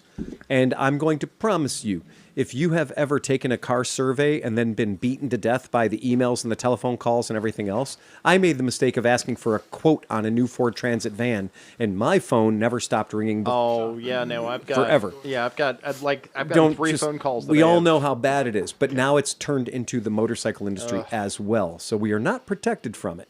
Now here's the problem: here's this beautiful, this cute little thing that somebody wrote from Ride Apart. He says, AI won't save your failing dealership, but not being an awful human will. I love that. That is fucking great, because this is what we've said. This industry is not trying to repair itself. It is not trying to say, yeah, we fucked up, times are tough, we got to change or we're going to lose it. What instead it said is, throw more money at the problem, give us your money, and we're going to fix it. But they're not fixing it. They're diving deeper. Doubling down. They're doubling down. Hard. I sometimes look at this, though, like, there was a point where it kind of sucked when you called at some place and you got, like, the auto dial and the whole canned response and press 1 if you want this. And now I kind of like it. It's better than actually speaking to half the people you talk to. Well, so I might rather just deal with an AI salesperson. Because I mean, I'm one of those. They can't be any more shitty than the people I dealt with I'm already. one of those guys that likes to use the self checkout because I don't want to talk. I want to spend 20 minutes talking about my life to somebody I don't know. Plus, did I just scan 12 burritos or 4? I can't. I'm not a professional. So I'm not qualified. I am not qualified for this job. If you've hired me to do a job that I'm not qualified for, that's your mistake. I can't guarantee how accurate I am, man. I don't know, man. I don't know. You knew I wasn't qualified when you didn't hire me. And this goes, yeah, true. This goes back to Hyundai trying to sell cars through Amazon. I'm like, well, yeah, if you have one price, I don't have to deal with a dealer trying to sell me a tire and wheel package. I was at Costco. They're trying to sell me cars and motorcycles at Costco. Exactly. So, fair enough. I would like to only deal with one AI, like they have AI girlfriends and stuff like that. I'd like the all in one AI. I never have to deal with people. I just deal with this one AI. Put your goggles on. It's called Alexa. And it can be anything I want it to be. Put your my car goggles on. salesman, And hook up the vacuum. Yes. The Flowbee, but not. It sucks. End And quote. it cuts. There's a movie out right now about a sex bot, and the guy. I'm gets sure kinda there's weird. more than Yeah. fucking one. No. That's like a real movie. Cherry 5000. You No, it's you a saw new my one. movie? No, it's a new movie. It's supposed to be pretty good. All right, so power quote is this. You guys remember Oh, speaking of new movies, I mean, we talked everything about Fortnite and everything. Did we ever actually mention the name of the movie that's Oh coming yeah, out? yeah, and yeah. everything? we're gonna get to that. Oh, we're still getting to that. We're coming yeah, back yeah. around. We're leading Okay, up to it. Hey, John, It's this okay. is the kids call this edging. Edging. Yeah. If we give it all away in the first quarter, there ain't gonna be nothing left for the fucking marching band, right? Then it's just going to be mascara and tears. I can finish up a story. You're just fluffing it right now. So remember Chris's flat tire? Yes. Guess where he got his flat tire? Well, you know how Chris picks up all the aluminum cans after the podcast? I do. He took the aluminum cans to the scrapyard on 140. I think got like 18 cents for them. Right. And then he picked up a screw and a big jagged piece Yeah, of because that's where screws and jagged pieces of metal go. Do you mind if I drive it back there to, Oh, yeah. to dump it Right. off? I'm going to drive back through a field of nails and screws. Yeah. I walk my shit back, and I got big, thick I've tires. got this big blue can out front that you paid for. Yeah, I could just put the cans in Right. that and they'll come get them. Right. Chris wanted the 18 cents. Chris though. wanted the 18 cents, right? So it cost him a $200 tire. So the reason this has come to your attention, you guys who are out there, you guys are motorcycle buyers, okay? If you're listening to this podcast, you are a potential motorcycle buyer. And I hope that none of you will ever have to buy a brand new motorcycle again, ever, from anybody except me or somebody who's in my likely fucking broken mindset, which means probably going out of business too, okay? No, I'm not going out of business. Don't get your hopes up. No, but I Right? think But- you generate loyal customers where other people go, fuck those dudes, I'll never buy another bike Yeah, again but I'm an from them." angry crab, a guy Well, who's like- not sucking your dick trying to make a sale. Like Phil. right. Phil, for example, Chelsea in Richmond, who Exactly. has all the things. All the things. Yeah. Like, there is no reason for you to go to a dealer that literally will sit you down and go, you need a tire and wheel package, you need an extended warranty, you need all this F&I bullshit. That Oh, are you leads trying up to tell me Chelsea doesn't have that? I don't know if she does, She actually. does. She does? She does. Oh, God. We're going to have a conversation. Yeah. So, I mean, just letting you know, Tom, if you don't have that, you're letting money stand on the table. Oh. Tom, if you don't have that, you can't be part of this 20 group. Okay. I don't think I'm in. Let that reality set in. Yeah. Okay. So you guys remember we had a fella in here that was test riding a Motorini motorcycle, got a magazine, Power Sports business. Yeah, dude. Okay. Right. So he, his magazine, right, that has some articles that are written by humans, but it has some other articles that aren't written by humans. I'm not going to talk about the ratio there, but it's not good. Okay. His article by the staff, how AI can help dealers work smarter, not harder. And then it proceeds to go on and tell you, keep in mind, this is Insider Baseball. This article in Power Sports Business magazine is telling these dealers how they need to get their ass on the AI bandwagon right quick in a hurry.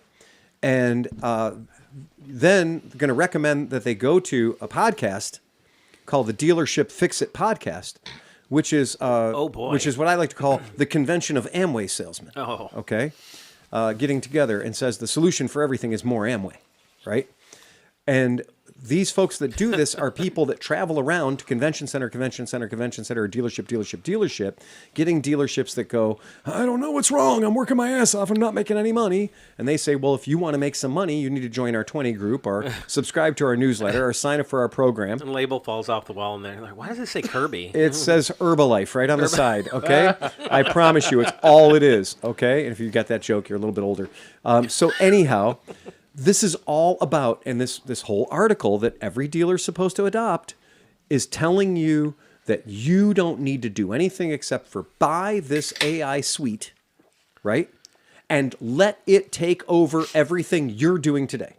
What? So it does what? Ads? It does all, like, what does it do? Phone call comes into my shop at 7:05 p.m. I'm already gone. Renee's already gone. Right. Right now, it goes to a voicemail.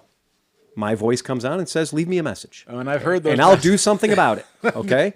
That was Now- my favorite part of working at the shop, is you answering or listening to the voice messages in the morning. That was so amazing. Half the people would always be like, "Oh, Phil has to be exaggerating about the shit he gets." I'm like, "Nope, No, it's he's not. I promise Oh, you. man. The funny part is, We are surrounded. you keep saying Amway, and I keep thinking about, I was like, who is that? Oh, right, Peter Laitman. Peter Laitman. Peter Laitman. Now you're old. Okay. So anyway, now that call comes in at 7:05. The phone gets picked up on the first ring. Hi. I'm sorry. Can you hear me? I'm having a little problem with my headset. Oh, yeah. Okay. Okay. You can hear me now? Oh, great. You can hear me. Thanks. Yeah. So this is Carrie with ClevelandMoto. How you doing? What can I do for you today? Oh, Carrie. Yeah, I was calling because I just wanted to know about the Vespa GTS 300. Hey, do you guys have any purple ones in stock? Oh, yeah. Well, of course. Yeah, we'd be happy to get you a purple one. Of course. That's totally cool. We'd love to do that. Are you a local person? Whatever. And you can give it the script, and it will humanize the script, and it will talk to your customer for you. Please say your card number after and it will lead them down. Sure. Ford Mystic. Let's go. Okay. And so it handles that call. And then it will put that person in a chain, in a queue. Okay. And meanwhile, that person thinks, unless they're me, they think they're talking to a human. I test these things.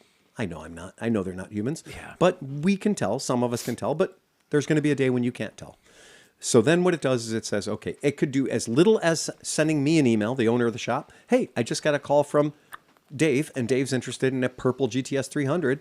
And Dave's got money to spend right now. And I already ran Dave's credit. He's a 758. Go ahead, John. I say it's a win already because I can understand what they're saying. Right. Yeah. Ouch. Yeah. No, you're not wrong. See, But AI can't understand what they're saying either, and they're going to call you and let you know every single call. Now, do you know the difference between AI and me? I can vet a motherfucker. Okay? AI treats everybody as an equal, right? And what you'll learn if you work at our shop for any period of time, that means that sometimes we have people calling us on the phone that are asking us for a drive belt for their Briggs & Stratton motor that they have now strapped to the back of their Schwinn bicycle, and they need to know if we have the belt in stock. Oh. So now we got a problem. So whereas I can vet, AI doesn't vet. And one of the greatest things about an answering machine is somebody who's calling with some bullshit is not going to leave a message on the answering machine. They're just calling because they're flummoxed, they're stymied, whatever, and they're going to call. And if they get a human being, they're going to waste 30 minutes of that human being's time. They're looking for free help. They're looking for free fucking help about some Queen G fucking stand-up scooter that they bought in 2005 at a swap meet, and now they want to know why it doesn't work. Why they can't get parts. And it's a $200 stand-up gas-powered chainsaw motor scooter. But AI is going to treat that person like they are a potential $10,000 sale. And AI is going to collect all their information and all their data and all their stuff. Look at Smith comes in all fucking wound up. Yeah. I think we have a curse of Smith. Settle down. Exactly. Oh yeah, we have a curse of Wow. We have a Fucking, curse of Smith. right. Exactly. Yeah. Yep.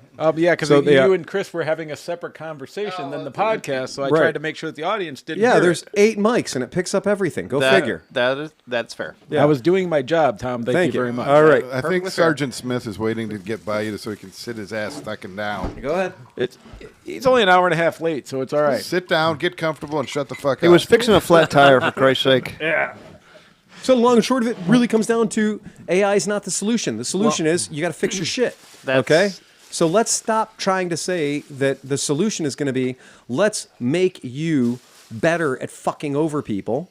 Let's instead stop fucking over people. Well, and also those 17 AI calls that got answered killed 2 rivers, 17 baby seals, and something else. Yeah, to be run to do it. Now, it's not saving me any work. No, it's pretending that the fake people or the bad people are good people. Yeah. It's not allowing me to vet. It's taking me out of the equation. I'm not vetting. And now instead I'm going to get a list of leads. Well, yeah, and now to the AI. I was going to say, like, hearing you talk to people, Right. I know, like, you can hear your thing. You'll ask certain questions, and by their answer, it's insane that within seven words, Yeah. you already figured out what this guy was about. Usually. I watched it happen. It was sure. crazy. Because we take 2,000 phone calls a week and 1,200 of them are the same. You get Right. good at it after Right? a while. You do. Any job that you do, you're going to get better at it with more exposure. If every phone call you took during the week resulted in a sale, It would- yeah. I could walk through the showroom and not have a problem. Right. So the long and short of it is... I could roller skate in the showroom. Okay, so the solution is not AIing the problem. What we're doing here, we don't need to fix dealerships by adding AI and putting another man behind yet another curtain. Right. Pay no attention to the man behind the curtain. There's more smoke, more mirrors, and now what we're going to do is we're even going to fake you out fucking harder. Okay?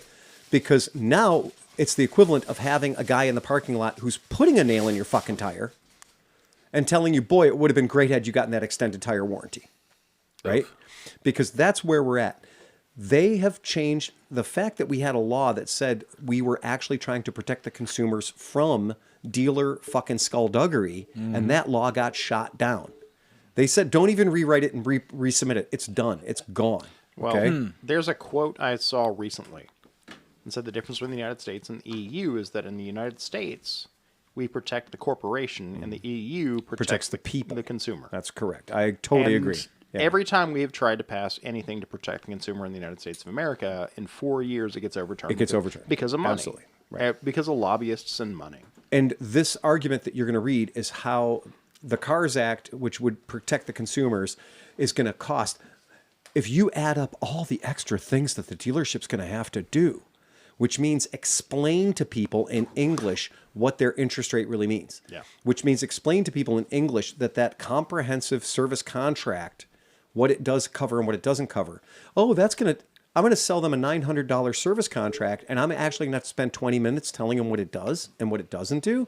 Well, that's ridiculous. That's going to cost me so much money.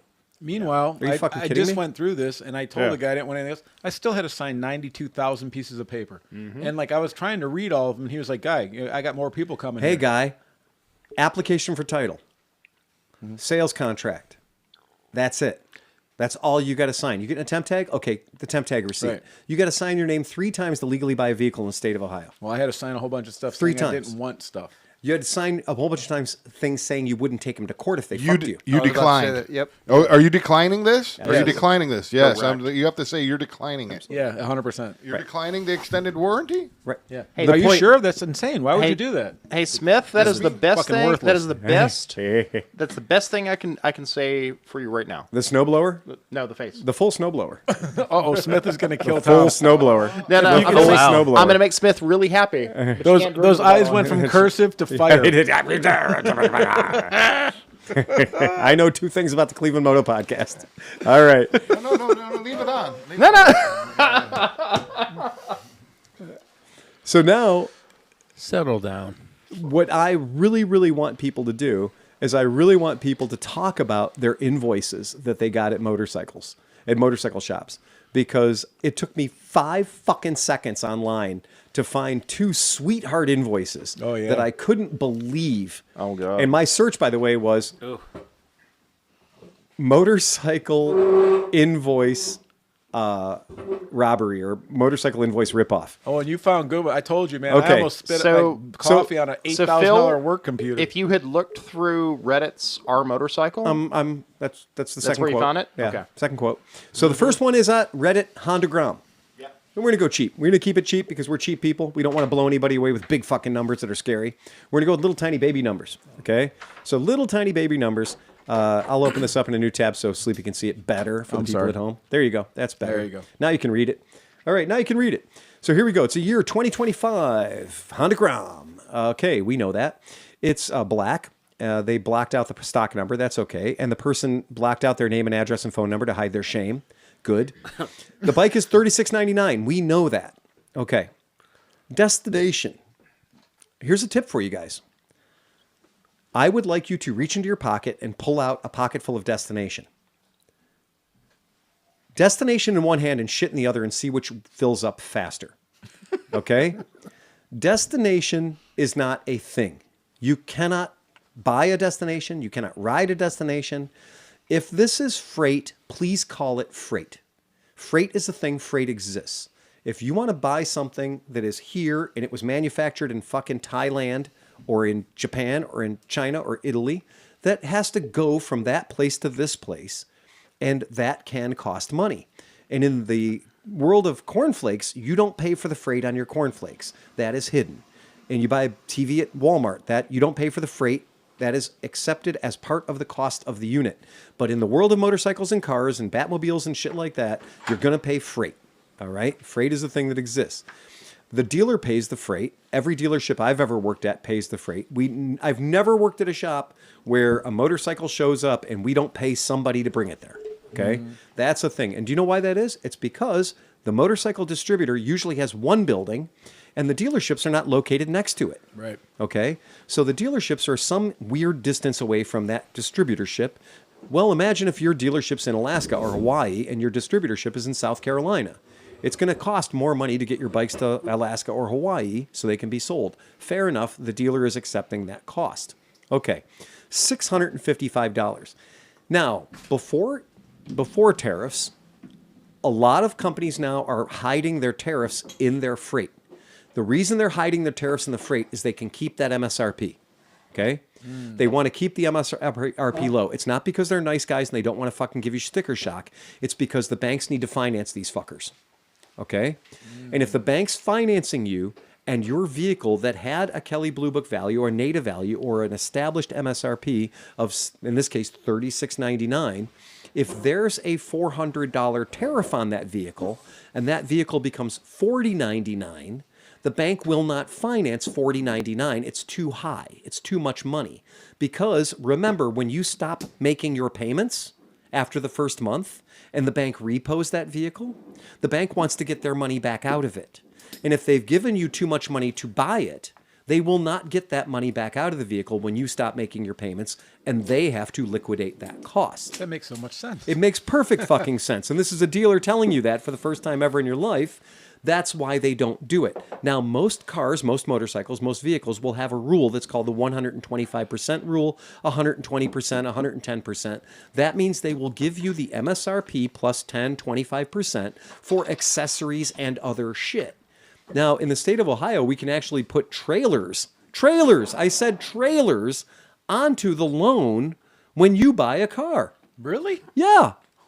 So if you want to finance a new Ford F-150 for $60,000, I can, through the finance company, I can put a trailer on the back of that thing. From a different place? On the same loan. Wow. Okay? And because the banks will allow a certain percentage over the MSRP for certain things. Now, if you're buying a $60,000 car, but you decided you wanted to put $30,000 worth of accessories on it, then that is now a $90,000 car. If the bank can't get that vehicle back from you because you quit making payments and sell it for 80% of what you paid for it, then they're not going to give you the loan because that would be bad for them. Because they have experience as banks that not everyone pays their loans. Now, you win a few, you lose a few. That's the way it works. But there is a limit to the amount of money that you can finance. If you've ever traded in a car that has negative equity, raise your hand. You had a car, you didn't pay it for enough months, you take it in and you think it's worth $6,000. The dealership says, no, your car's only worth $4,000, but I still have $5,000 worth of payments I need to make. My mom just did that. Okay, you have negative equity in your car. But what you're saying, so when I did my thing, I had my mom's car, which I just wanted to get rid of. I didn't want to deal with the thing, whatever. Yeah. And you saved my ass because when I was trading it in, they offered me $900 for a It's called 2015 Fusion with 66,000 miles on it. 900. I mean, $900. the reality And is, so I would have bought that. Phil nailed it. He It's said, called Steal the Trade. There's Yep. classes on it. I could probably teach them after 25 years in this business. Okay? It's called Steal the Trade. So first of all, you have to go in and say, I've already talked to Carvana. They're going to give me $6,000 for this car, and the truck I want to buy is $38,000. You go in with Carvana. Carvana is the best thing to do if you're going to go into a brick and mortar dealership. Go in there with that, because then you're not talking about Santa Claus and the Easter Bunny. You're talking about a real fucking thing. and it gives you nailed it because it gives you a weapon. Because when he came back with, well, we can't do that, I said, well, they'll They do can. it, and They they have the can. same truck that I'm buying, so I'll just get it from They them. can, Thanks. and I'll do it on my phone in front of you. Yeah. Because I like watching you That's what I squirm. told him. I'm like, I kind of Right? just wanted to get it today, but if it Right. has to come tomorrow or something, Well, that's they- fine. I'm going to go do And that. I can drive theirs for a week and a half, and if I don't like it, they'll take it away and give me my money back. and- Right. Oh, and you won't do that, will you? Pro no, tip- because the Cars Act failed. right.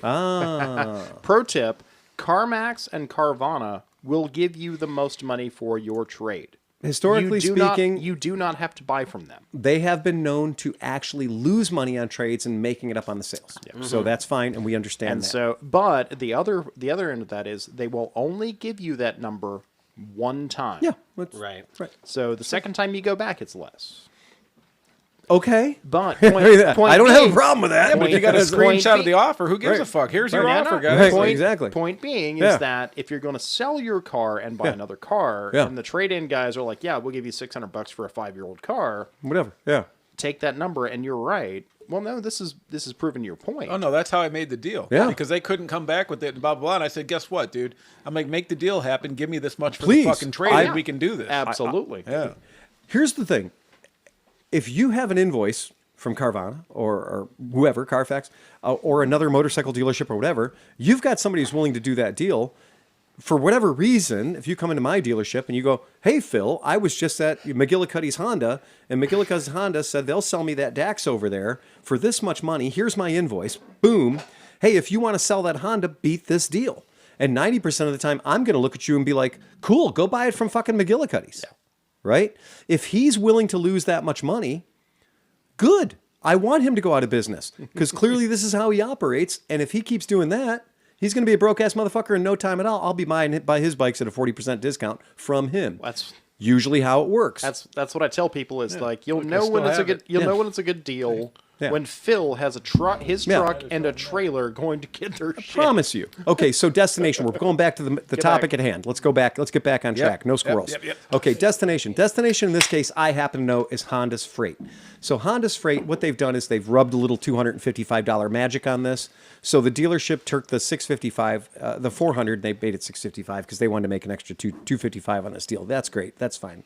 You know, it's a lie. It's a cheat. The Cars Act would have prevented this. But just the same, this is what this dealer's doing. Build PDI. Anybody ever worked at my shop for a day?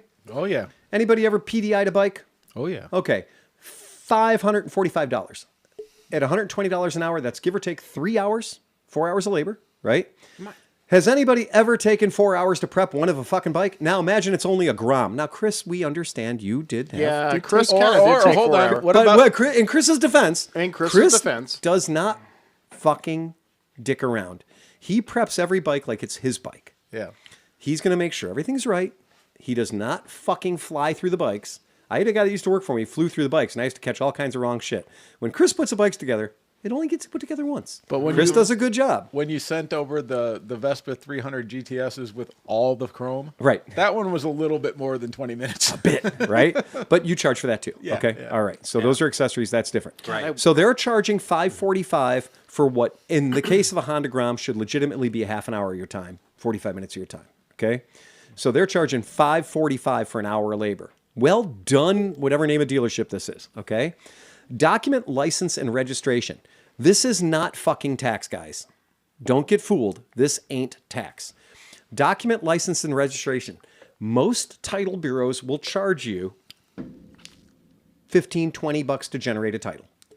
At our shop, we charge a $100 title fee, even though the state of Ohio doesn't charge us $100 to make a title. What we're charging you a title fee for is every minute that we are spending filling out the forms, making sure everything's right, entering everything into the computer, then taking everything, I'm not joking, manually on paper by hand to the title bureau, giving it to the lady at the title bureau, sitting our fucking asses down and waiting for hours for these titles to get processed. Do you know why I sit there and wait in front of them for hours to get these titles processed? Because I don't pay a title agent to do it for me. Mm-hmm. At a lot of dealerships, they pay a title agent who comes in once a week, picks up a stack of titles, fucks right off into the ether, comes back a week later or comes back days later, hands them their stack of titles. Good luck. Hope everything's right. Turns out when you do it that way, you get a lot of small errors. And a small error on a title can be a problem for the owner next step down the line. You would not believe how much a problem it can be when a name is spelled incorrectly or there's one digit wrong on the VIN. The digits on the VIN can be wrong, and the title bureau has no way of knowing they're wrong. And Ohio is the first state I've ever encountered that actually tracks the mileage. Yes, 100%. And so this is weird because there's a lot of ways you here. can fuck up an Ohio title, guys. I promise you. Then when those titles come out of the window and that lady hands me that folder and she's like, well, there you go now, fuck right off and get out of my office. Why I stay there is because I am physically in the room. Mm-hmm. And so when she goes, oh, that 7 looks a lot like a 9. Yep. She can ask me and I can say, oh, Mr. Waters, come up here. Is that 7 a 7 or is that 7 a 9? Oh, well, I have my copy. Oh, that's right. I make copies of everything. So I have my own copy, and I can look at it and go, well, I don't know, Paula, that looks an awful lot like a 9 to me. You know, the circle at the top with the stick on it, right? But that also works the second time around when I get the stack of titles. Guess who doesn't run right out of the title bureau? Me. I sit there and I fact check those cocksuckers. Every single one of them. Now, how many times do you think I've caught something wrong? Every single time I've done it. Oh, I'm sure. I have found an error every single time. Now, let me tell you the difference between catching it when you're there and the consumer catching it a year or two later when they're trying to sell the bike. And now the guy doesn't want to buy it because there's a problem with the title. I went and got my license because we're taking our trip to California, so I needed the star license, or the official Real license. ID. Yeah, real ID. Yep. Otherwise, it's $45. And $40. to your point, man, Yeah. she handed me all my shit, and I stood there, and I was about to walk out, and I'm Don't like, do let it. me check for that motorcycle endorsement. No. Not there. Fuck yeah, dude. And I was like, excuse me. These are bureaucrats. Yeah. Yep. They will And never get in trouble for saying no. But can I tell you, I had to do that. Right. So after having my license for 20 years, 10 years ago, I walked out. They didn't put the fucker back on. I walked in 10 Same with minutes Renee. later, Yeah. and they were like, yeah, sorry, you got to take the test. Bingo. I'm like, fuck. I mean, it was no Right. big deal. I mean, They well, do it not was, but- acknowledge human error if it's their human error. Nope. But if it's anybody else's human error, or they can blame it on somebody else, they will. I promise you, when I sit there and I fact check every single title that I'm holding in my hand, and I find out that they spelled your last name wrong, I can look her right and be like, hey, Paula, you just made this title. You got the name wrong. And she'll fix it right there on the spot. Yeah. Because that, and remember when I told you I have my copies of the applications for title? I can say, Paula, this is a copy of the thing I gave you, because she shreds them on that end. So there's no proof of anything. But I got a copy of it right here. It says, Paula, I gave you the right VIN. I gave you the right name. I gave you the right details. If your dealership isn't doing that, you're getting some misses. You're getting some wrong shit. We learned a long time ago, hiring a title agent, hiring a title agency, yeah, we sell 200 to 500 bikes a year, give or take. It means I spend a lot of time of my life on Mondays at that title bureau, sitting there and hand checking all this shit. If we're charging you $100 for a title, that is essentially you buying title insurance. How do they not have a commercial title agency? They do. Oh, okay. They do. You want one? Oh. You can pay for it. Oh, no. No, but I mean, like, where you have to go, where you don't have to wait in line or in anything? Louisiana. I'm sorry, what? No, like a commercial title agency for people like you and other We dealers? do. It's called the dealer's window. Yeah, Okay. yeah. So we have the dealer's window. Yeah. You're not allowed to use the dealer's window. I use the dealer's It's window. over on the left. Okay. It's over on the left-hand side. Yeah, I've it's never got a- seen it's that. a whole I know special you thing. haven't. It's a Yeah, whole special absolutely. thing. I know exactly what you're talking about. It's a whole special thing, right? I I'm promise you. just a peon over But here's the thing: is when a dealer goes in there and says, "Here's my folder full of the 20 Dodge Darts I sold this week," right? And they drop that off, and they fuck right off and go back to their dealership. Yeah. And then they go pick that up the next day, or you can mail them in. They'll mail them back to you, right? Okay. There's so many errors. It's terrifying how frequently shit gets fucked up. And if you want to know how to kill a good 20 hours of your life, find out 3 years after you own a bike that there's a VIN digit wrong. Because now we got to go back and, believe it or not, whatever VIN is printed on your title that's wrong, you get your bike at home. Your bike, you know that the 11th digit on your VIN is a 9, but your title says it's an 8. Now there's 2 titles that are fucked. Because not only your bike that is a 9, but there's a bike out there that has an 8. Okay? And you own it now. There's 2 titles that now say the same thing. That's going to be a problem. Yeah. It will be a problem when you, the civilian, you, the owner of the vehicle, tries to go in there and go, oh, there's a problem with my title. The 11th digit is supposed to be a 9, and you got an 8 printed here. Good luck. I hope you're in for a nice long time of VIN inspections and title inspections, and going back to your dealer. This is what's going to happen. The title agent is going to send you back to your dealer, who then it's up to the dealer to unfuck that pig. Okay? So let me charge you $100. I'm doing a lot of work for that $100. If your dealership is charging you a doc fee, document, license, and registration, the only other thing that could possibly be in there is a temporary tag, which every state I know about is about $20, $23. Okay? So that's a profit center. $369.50, that's a profit center. So we take a look at that bike, and this, by the way, this Grom that was $36.99 with tax, $363, ended up being $56.32. So it's about $2,000 over MSRP. That's pretty tasty. That's pretty fruity. That's a lot of money right there. Okay, for a fucking Grom. All right. So $2,000 on that's a 50% upcharge on that $3,600 bike. 3,600 times 1.5 is $5,400. So it's pretty close to 50%. Right. Yeah. And you know what? Most of that money is, as we saw it right there, that's where the dealer gets their margin. So Honda makes it possible for that dealer to get an 8 or 10% margin. And I've heard people say, oh, car dealers making 5% margin, that's enough. Be a car dealer sometime. Be a motorcycle dealer. You know what tripped me out was and I don't know what other states are like, but I remember a bunch of years ago finding out that our DMVs were all privately owned. Yeah. Well, so our That's kinda DMVs fucking went weird. private. That's called a desperation invoice because nobody's buying shit. Right. So when you got to hit a home run, Yeah. and so they're trying to get as much out of every sale as they can. Absolutely. And part of this whole concept of the dealers being trained to fuck you, the dealer is being trained to fuck you, and the way that he's being trained to do it, and he's been trained over the years to do it, is this exact thing. So this right here is for one of the most expensive motorcycles any of us are ever going to meet, a Kawasaki Ninja 500. And if you know anything about Kawasaki Ninja 500s, they're not supposed to be expensive motorcycles. They're not expensive motorcycles. This particular Kawasaki Ninja... Is that like still like the EX 500 still living? Yes, sir. And breathing. Yep. There you go. Has it even gotten fuel injected by Yeah, now? it's Okay. $5,500. $5,500, right? That's a great bike for that money. I agree. But If For it that stayed money. that way, For that money. if it stayed that way, it'd be great. Okay, I love the balls of the next line. At least this dealership calls it freight. At least they call it freight. It's two different things. But they also say freight and destination charges. And then they tell you to go see addendum number 5 to know what that's all about. But the balls, the fucking balls to charge somebody $1,200 for freight is pretty fucking ballsy. your text almost cost Summit Racing $4,000 of computers when I saw that number today. I'm not kidding you, dude. I was like, holy shit. Now, Harley-Davidson does have a blanket fee. Harley-Davidson has a freight charge that used to be $1,200 flat blanket rate, and I know it's gone up on certain models. But I always used to spit the coffee out of my mouth every time I'd see a Harley invoice and see that line item for $1,200. Just the boldest, baldest freight.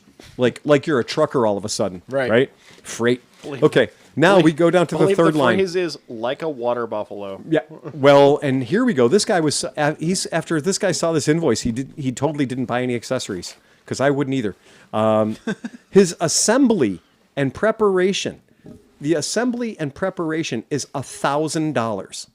$1,000. It takes about 2 hours to prep a 1,000cc motorcycle if you have to put the front wheel on. So they got the kit. They had to start most- from scratch. The most complicated assembly that I've seen has been either the Marinis that we've had to fly Yeah. and get all the things Get them out of the together. crate. Right. And the Gootsies are some of the Gootsies are a Give me a little little bit complicated. complicated. I remember the AK550 being kind of a bitch. The AK550 is a bit of a And- bitch. Yep. Yep. That might But it's still not a 7-hour bitch. No. Okay? Because that is $1,000. $1,000 is 7.5 hours of labor. All right? So that's a profit center right there, guys. That's a profit center, especially on an EX500, because the EX500 is literally they bolt the handlebars on. Like, tighten the nuts on the handlebars. We're going to find out that this was Johnny K's. Yeah, no, we're not. It's okay. Okay, then we go down here. Now, by the way, I want to tell you this pre-filled out form. I love this pre-filled out form because one, service contract. So this customer denied the service contract. What an asshole. Guaranteed asset protection. Anybody know what guaranteed asset protection is? Anyone? Gap insurance. Gap insurance. That's yeah. right. You're Oh, insuring right. all the gaps you might drive into on the way home. Yeah. That means that you finance this bike for $10,000, even though it's a $5,000 bike. And if you total the bike out on your way home, the insurance company is not going to give you the $10,000 you paid for the $5,000 bike because your dumbass paid $10,000 for a $5,000 bike. So there actually is insurance that I call gap insurance or stupidity insurance that covers you for spending $10,000 on a $5,000 bike. Yeah, that's right. That is an insurance policy that you pay to cover the difference between what it's worth and what your dumbass paid. See, that's Fair the enough. first time I've ever heard described like that. I've always been told that it's like when you lose your job or something, you need gap insurance so that it can pay your payments when you can't. That's not gap insurance. That's mispayment insurance. That's a totally different kind of insurance. Wow, so I was completely misinformed guaranteed. about that. So when somebody says gap insurance and they describe it as being, if you have a period of time where you're on hard times and you can't make 3 payments, we're going to make the 3 payments for you. Yeah. That's not gap insurance. I have never heard it described Okay, that way. that is not Really? gap I've insurance. always heard it If described you have a like that. gap in your pay and you can't pay, then we're going to cover it for you. That is not gap insurance. Now, granted, Gap I've never insurance missed a bill in my is life. Gap but- insurance covers negative equity. Yeah. guaranteed asset protection, which means you are paying money to protect the value of the bank's asset. No, that makes I'm going to say that again. You are paying money to protect the value of the bank's asset. Now, if that ain't something that you're paying money to ensure the bank doesn't lose any money when you lose your shit. Wow. Yeah. Wow. But the bank's going to come after you for that That's money. like paying extra more for a really good rapist. Well, if you paid $10,000 Right. for a $5,000 Right. bank, Hire the $5,000 best. bike. If you're gonna get I'm giving you an extra 100, leave some marks. if you're getting right? SA'd, you might as well get a good one, right? Yeah. You know what? I don't want to do this unless there's PTSD involved. So I'm going to give you an extra 100. Okay, fair enough. As long as there's aftercare. Okay, did you see what else? Find It Now GPS. This customer denied Find It Now GPS. Oh my God, this customer denied tire and wheel protection. This customer denied platinum protection. I didn't even know there was any platinum in this motorcycle. What the Find fuck it is now, that? Right? GPS? It's in the ECM. You guys, the crime isn't what they charged this guy. The crime is what's on the fucking invoice the guy said no to. Because anybody who pitches a fucking home run game on this invoice and fills all the blocks, they get a toaster at the end of the month. Okay? Hold on. Hold on. The line coming up that you're about to read, the math, it doesn't even math if you own the bike for 50 years. Hold on. Platinum protection. So that's something this guy said no to. I want to go to this dealership and I want to sit down and say, lay it on me, Monty. Give me it all. Yeah. I want the spinning rims. I want the hubcap protection. I want it all. I want the tire and wheel protection. I want the platinum protection.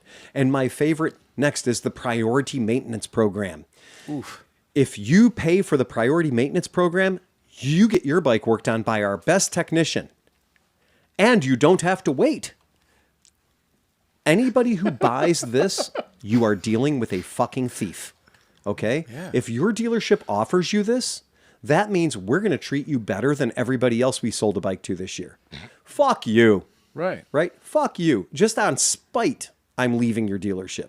Priority maintenance program. And yeah, if you want to know, in the motorcycle industry, a priority maintenance program generally runs about $1,200. That means that when you bring your bike in for service, you get to the front of the line.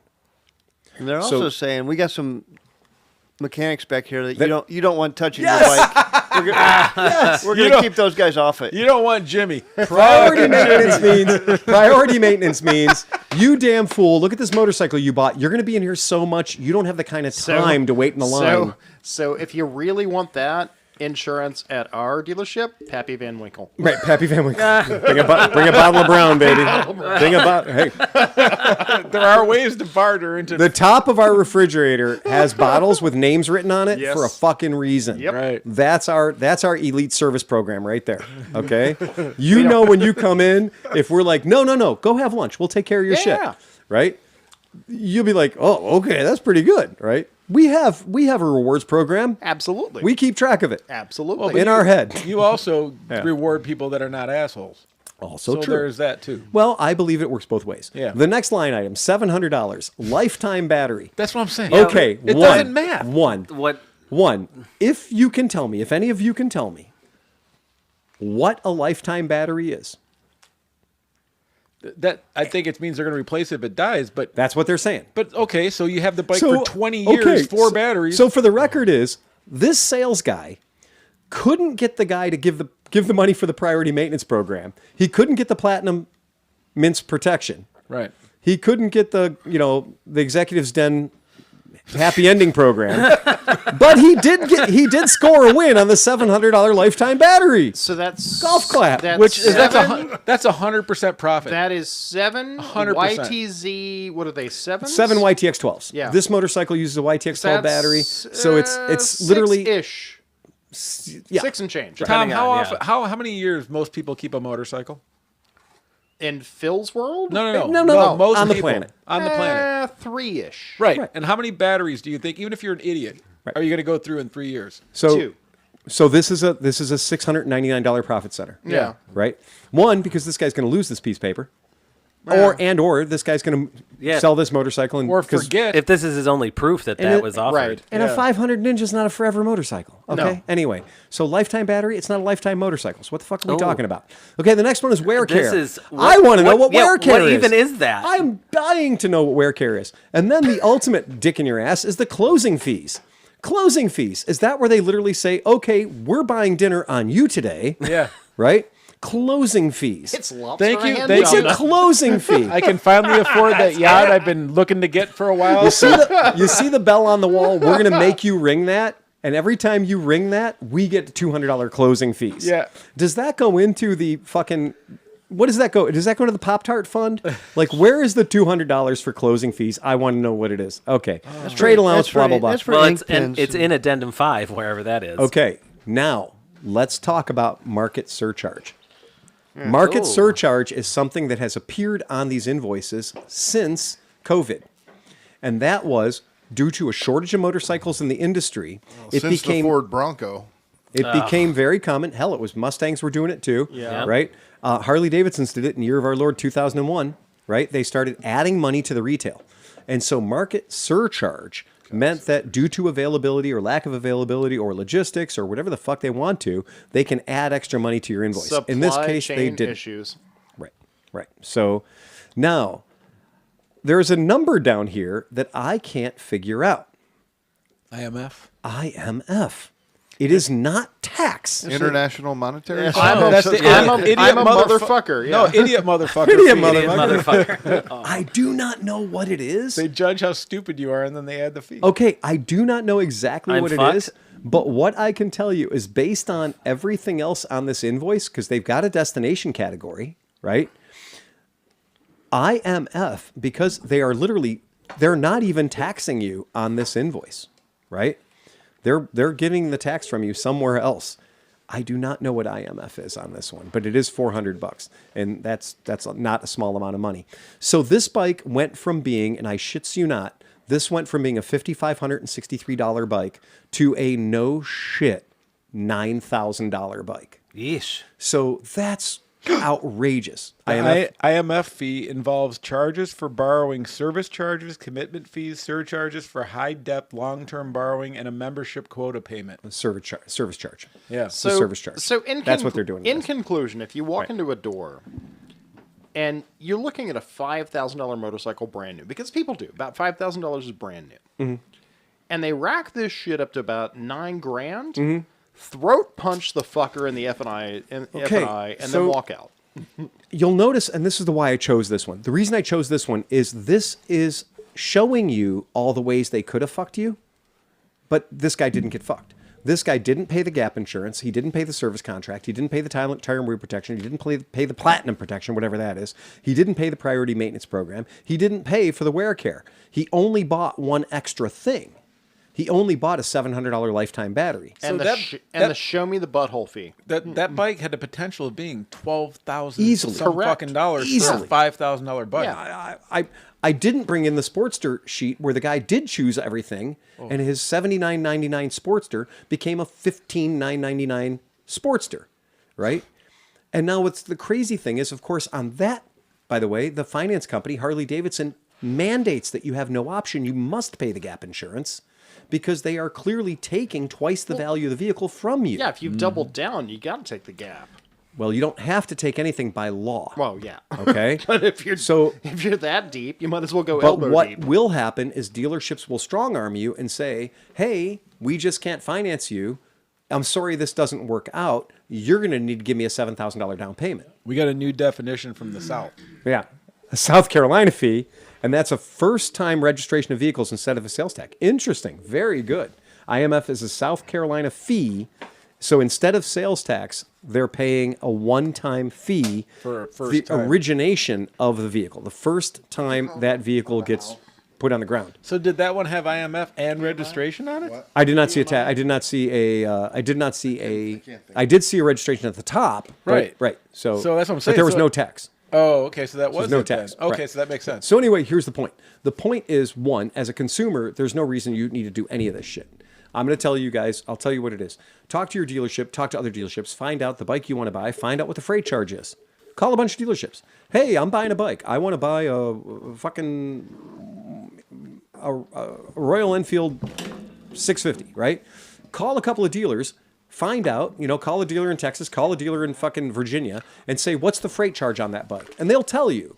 Okay, the freight charge on a Royal Enfield is $600. Good. Your dealership should be charging you $600. Anything beyond that is your dealer's dipping, right? Now, sometimes the dealer dips for a good charge or a good reason. Sometimes they don't. Find out. It doesn't cost anything to make a fucking phone call, all right? But what we can tell you is it's not just the car dealerships that are fuckers, okay? The motorcycle dealerships are fuckers too.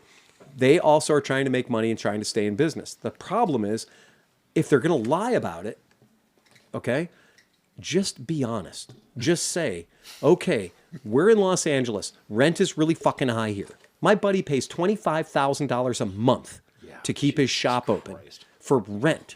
$25,000 a month in San Francisco. Okay? Do you know how many bikes you got to sell to pay your rent? When your rent is $25,000 a month, we're not even talking about paying your mechanics. Yeah. We're talking about the rent. So the first 25 bikes you sell at $1,000 profit per bike, that is just covering your nut, okay? You're just making the nut on the rent. Not about the utilities, not about all the other happy shit you got to pay for, but just the fucking rent. The hell with insurance or anything else, which is crazy. Kind of jealous of Chris over here. Yeah, I know. Don't get it in your head. We can't have two. Can't have two. That would be bad. Especially next week with Ryan. Yeah, come on. All right. His boots are still on, Phil. Well, we get Sharpie too. It'd be good. All right. All right. So if you guys want to be mad, okay, the CARS Act, C-A-R-S. I do want to be mad. Okay. The CARS Act, just on your own time, don't do it during the podcast, on your own time, look up the CARS Act. Now, here's the weird thing. It got smacked down federally, but the people in California, they're like, fuck it, it's a good idea, we're running with it. Oh. So California, as a state, has adopted the CARS Act.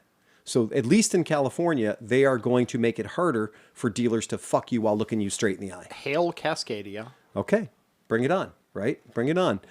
I'm glad at least somebody put a lot of work and effort into this thing to try to not fuck consumers anymore. And they didn't listen to the billionaires. They listened to the people and said, hey, maybe it'd be great if we didn't make buying a car a felony fucking event when we just went in there and said, I want to buy that car, but I have to participate in a fucking fraud to do it, right? I'm complicit in a fraud because giving them your money and signing that contract, it's some bullshit. And if you don't understand how compound interest works, watch a fucking video and understand that you're paying 6% on your car for 6 years. It's not going to cost you 6% more than the car costs. Please understand that. That's my fucking biggest gripe in the world. When people come in and they're like, yeah, but it's only going to be, I can use your money instead of my money. It's only going to cost me $2,000. Oh, no, it is not going to cost you $2,000. Mm-hmm. That's going to be a $150,000 car by the time you're done with it. By the time the bank's done with you. Yeah. Right? When we bought our car, the first interest that they offered, and it was advertised on Kia's website, you get 4.1 or something like that on the car. They put 7.5 in front of me. Ooh, of course. And we both have excellent credit. And I got up. I was like, what? Oh, wow. Well, I have a question. I was leaving, and they're like, no, wait. I mean, they probably do that to everybody. They don't care if you want to fake leave, or even if you do leave, they'll call you back, and then they'll hound you and say, come back in. We got a better deal for you. But they're going to throw as much as they can at you. But here's something. So this kind of weirded me out, but it worked out. So I went in there with the idea of getting this one truck because it was the cheapest one, right? Right. And it was still the Trail Boss and all that kind of shit. And so to get that one was actually going to be more expensive than the one I got because there were so many incentives to get the one with the features and shit. It actually brought the overall price lower than the cheaper one. Like, how does that work?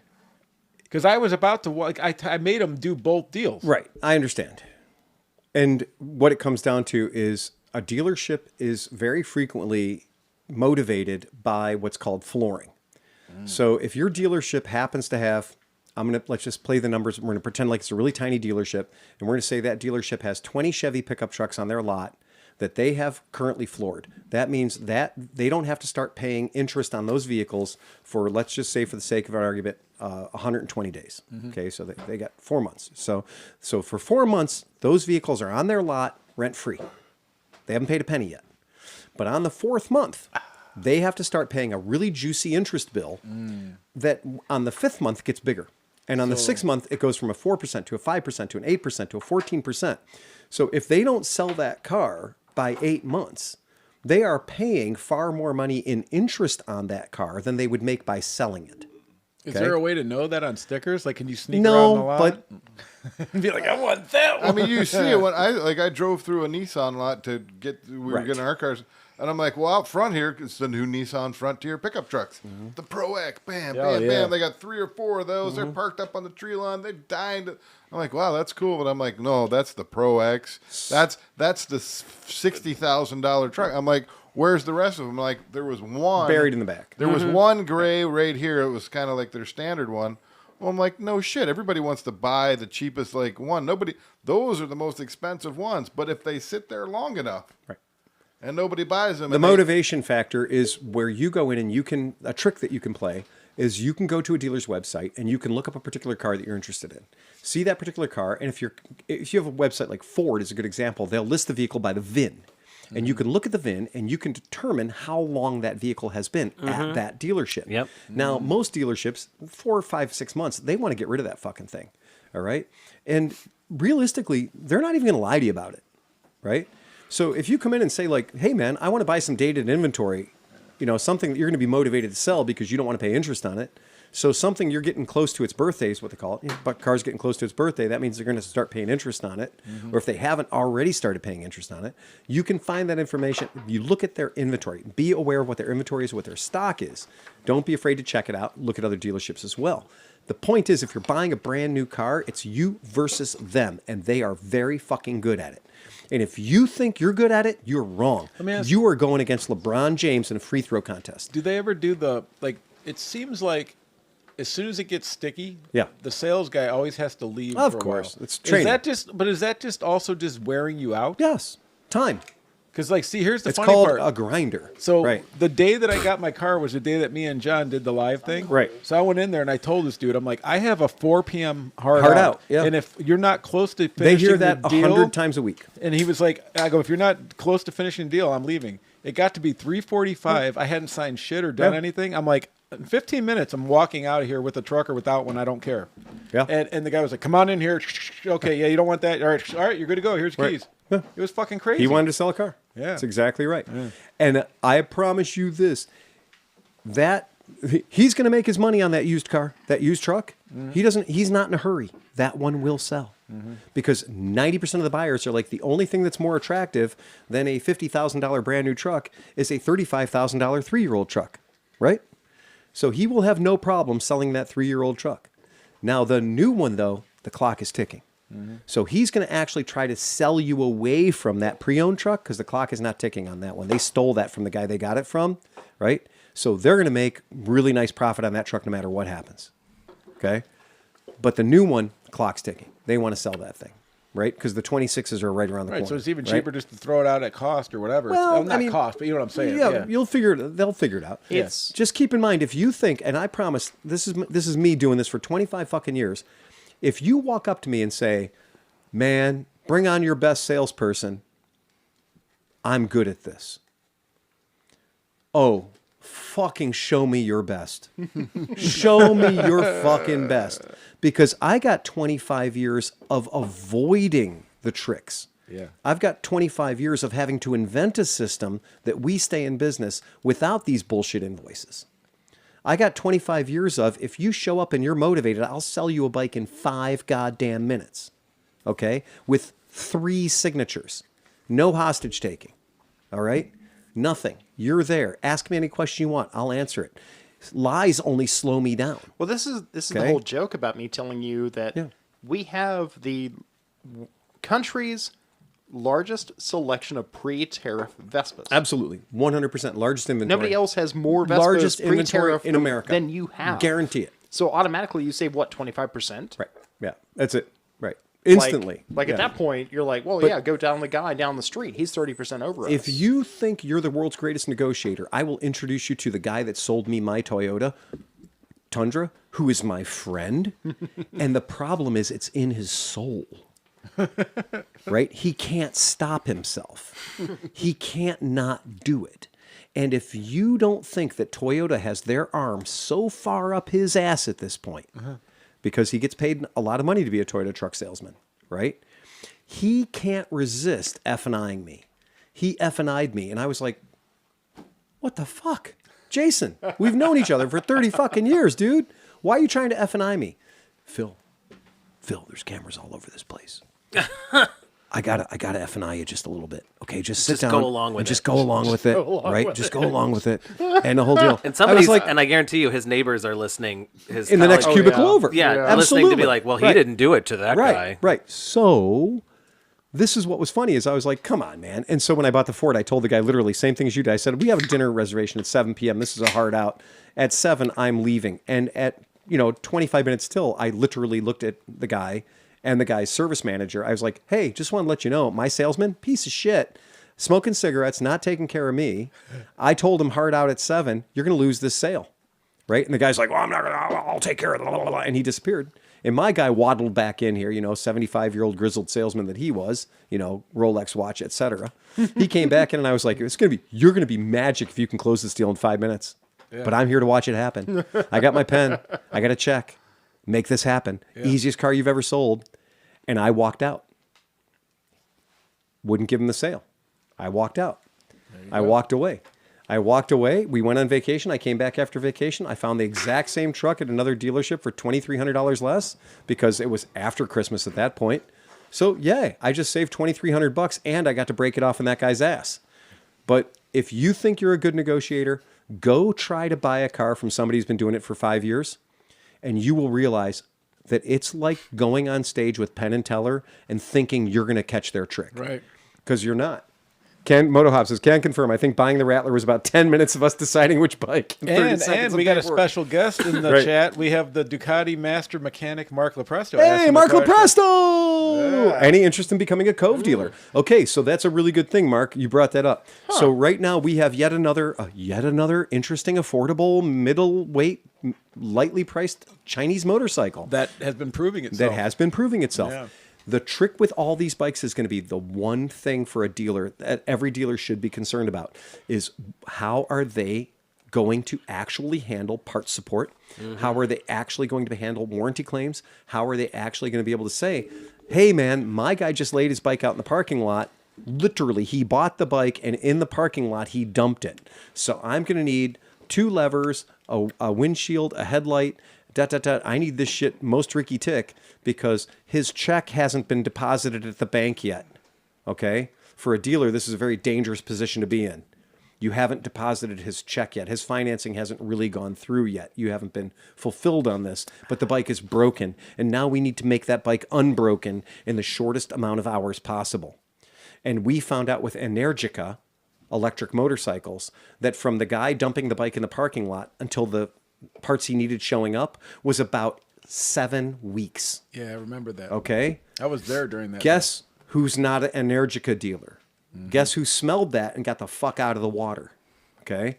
If you can't get me the parts I need right quick in a hurry, then I don't want to deal with you.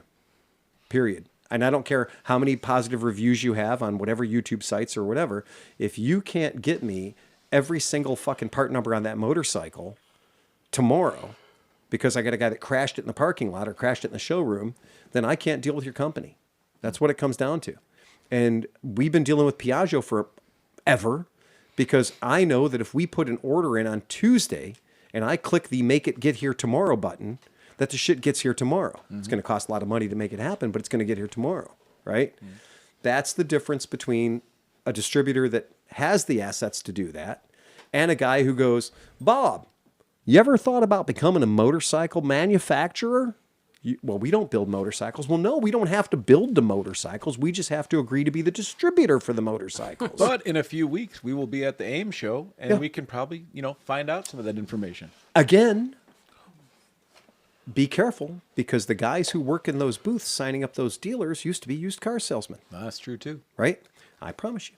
So there's that big difference between the guy that says, we have 100% of our parts in stock and shippable right now, and the guy that when the bike is actually crashed and broken and laying in your parking lot, and you call them and say, I need these 7 parts now, they go, oh, well, that box hasn't arrived yet. But let me ask you something. Yeah. So Cove Yeah. has been around now for a few years. They're coming up. What would be, so if we're at the AIM show and we're talking to them, right? And you ask them like, okay, what is your parts availability? Do I have a full stock available parts? No, I'm not going to ask them. Fuck that. I'm not going to ask them. I'm going to call 7 of their dealers.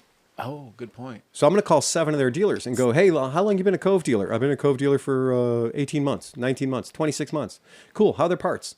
Well, they get here in about 4 or 5 weeks. They're okay. Right? Cool. How are they on warranty repairs? Oh, they usually let anything go. Right? Okay. That's fine. All right. Cove Motorcycles is Zhangzhui. The parent company is Tibet Summit Kolov Motorcycle Sales Limited. Oh, Right? Zhangzhui has left Cove to launch a new company that everybody's talking about called ZX Moto. Yeah, that's it. Yeah. So everybody's talking about ZX Moto. So the people that made Cove, that mama bird already left the nest. And she's made another nest called ZX Moto. Okay? So now the ZX Moto part, that Zhangzhui's gone. And now Cove is in the capable hands, I guess, of Tibet Summit Kolov Motorcycle Sales Limited. Is Cove the company that it was when it was being run by Zhangzhui? Well, Zhangzhui's gone. Zhangzhui's over there at ZX Moto right now. And if this is confusing to you, welcome to the world of Chinese motorcycle manufacturers. Right? But that dude has said, when his videos, he said, I'm dedicating my life to making the best motorcycles I possibly can. Who said that? The XYZ or the ZX. What The is it? ZX Moto guy. XYZ. Yeah. Okay, right. Is he going to say the same thing when Zhangzhui leaves him and becomes part of now ABC Moto? I think I this don't is know. his passion project. I think he left His Cove because passion he wanted project. more freedom. Yeah, this is his own thing. The man who ran Mission Motorcycle Company, it was his, you cut him, he bleeds Mission Motorcycles. It took Harley Davidson to take that all away. Yeah. Right? I promise you, there has always been the guy who's the American face that says, I live and breathe for this product. But it's the Chinese company behind it that has all the control of where the money's being spent, et cetera. I am very concerned about this.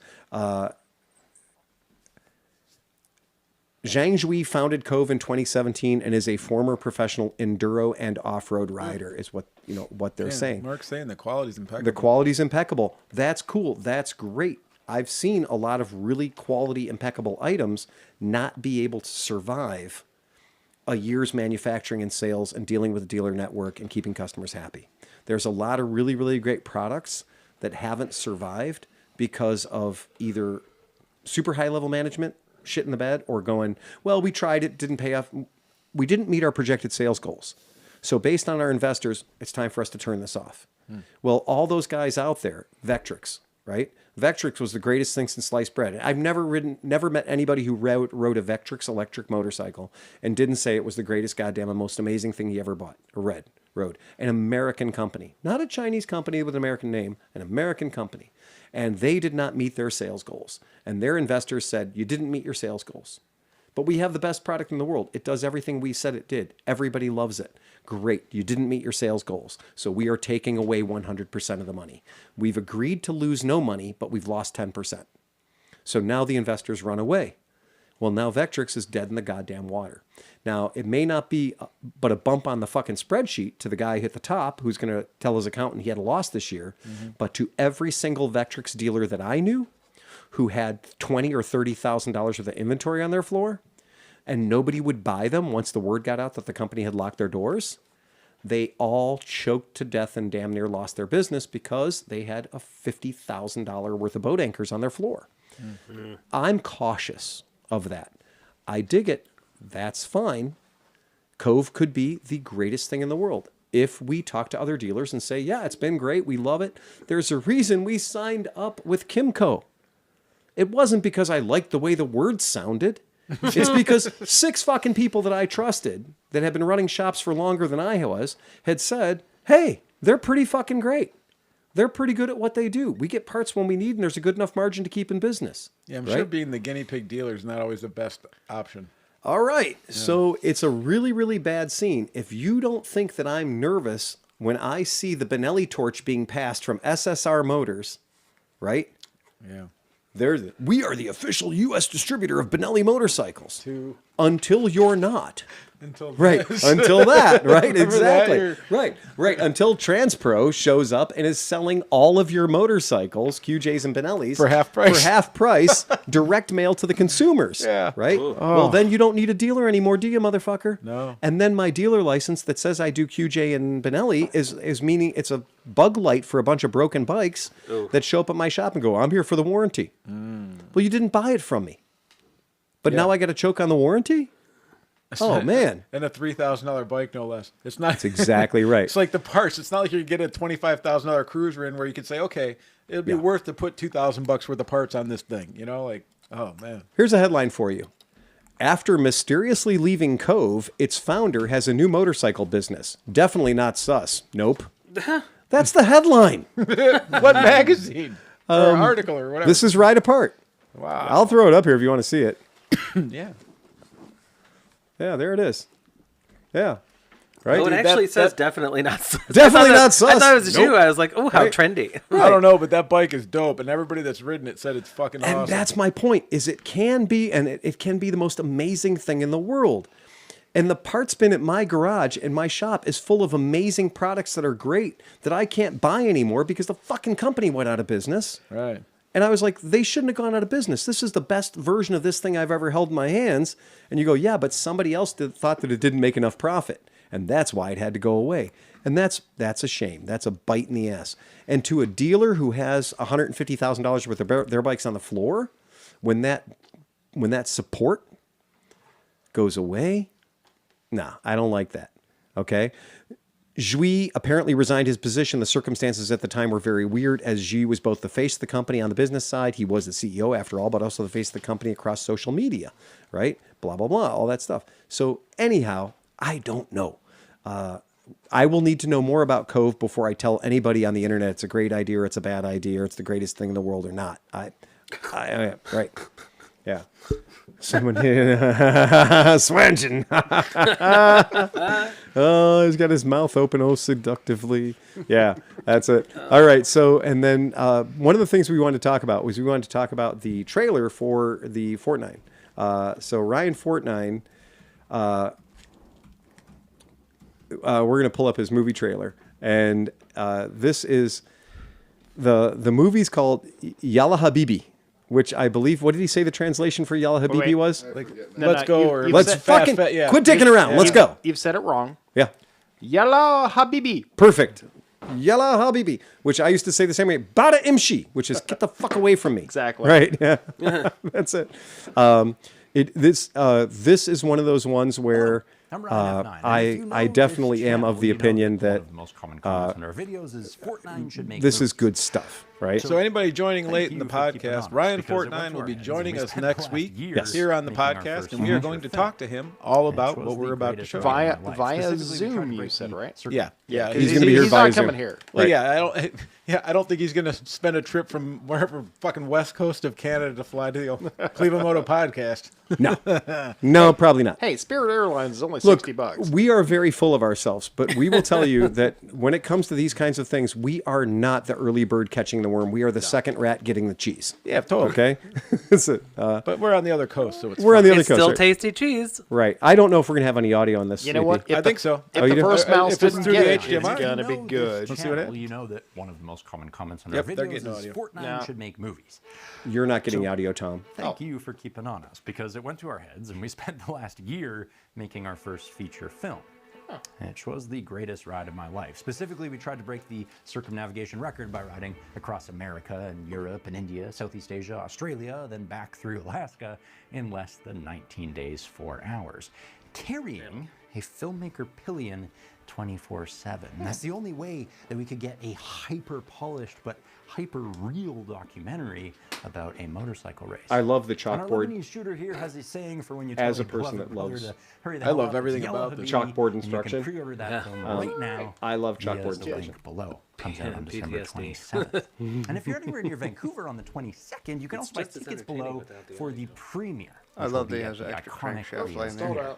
And if none of that interests you, thank you still for being the inspiration that made Yeah, this movie happen. just a I hope you crank laying enjoy there. Well, I like first the of our sex toy official on the table. And that's why that is scene. I see it Oh, pumping what gas is- oh, no. in your minivan. Oh, that was an ad. No, this is Marker, yeah, that's This is 45. And all of a sudden, just like two dudes. Sean, he's like, all right. That was the one on the back the whole time? No, that's his other partner. Smack the top back on their bikes. It's crazy, dude. It's so fun though. Ooh, feisty. Oh man, that's legit. Oh, the dude's hanging off. That's Hell what I yeah. said. Yeah. Just wait. Fucking A, man. Harry just texted to say they're trying to rush import the bikes so Ducati Istanbul own them, but they're doing an interval check on us right now. We bribed these. I seriously doubt that you'll be able to make it in time. It's not a super safe thing to do, but motorcycling is not a super safe thing to do. That's kind of a point. It's like we've never done a podcast before. Ever. All right, so yeah. All right, there we're you go. excited about So it. the movie launches December 27th. Now, here's the thing. If you happen to be in the Vancouver area in December the 22nd, they are doing a launch. Yeah. So that's their grand opening. Like he said, black tie. I think. It's going to be a gala, Yeah. right? Ooh. Extra gay. Love. I think. Yeah. I bet you some of the misfits will Gay, make it gay, because that's gay, pretty love. close for them. I Well, that think. would be extra gay. So I can have it on good authority that Cat McLeod and that Liza are definitely heading up there. awesome. So they're heading up. So I mean, Bagel's only like 20 minutes from there. Big ol' Oregon's ride the a big Heikel. state. So is this happening in Portland or is this happening? Where's this happening? In his what's above the Vancouver? Thank you. That area. Vancouver. Yeah. Right. So for the people that are not familiar with the state of Oregon, it's one of our smaller states. It's right there like Rhode Island. It's a little tiny fucker. Yeah, right. It's like the Rhode Island of the Pacific Northwest.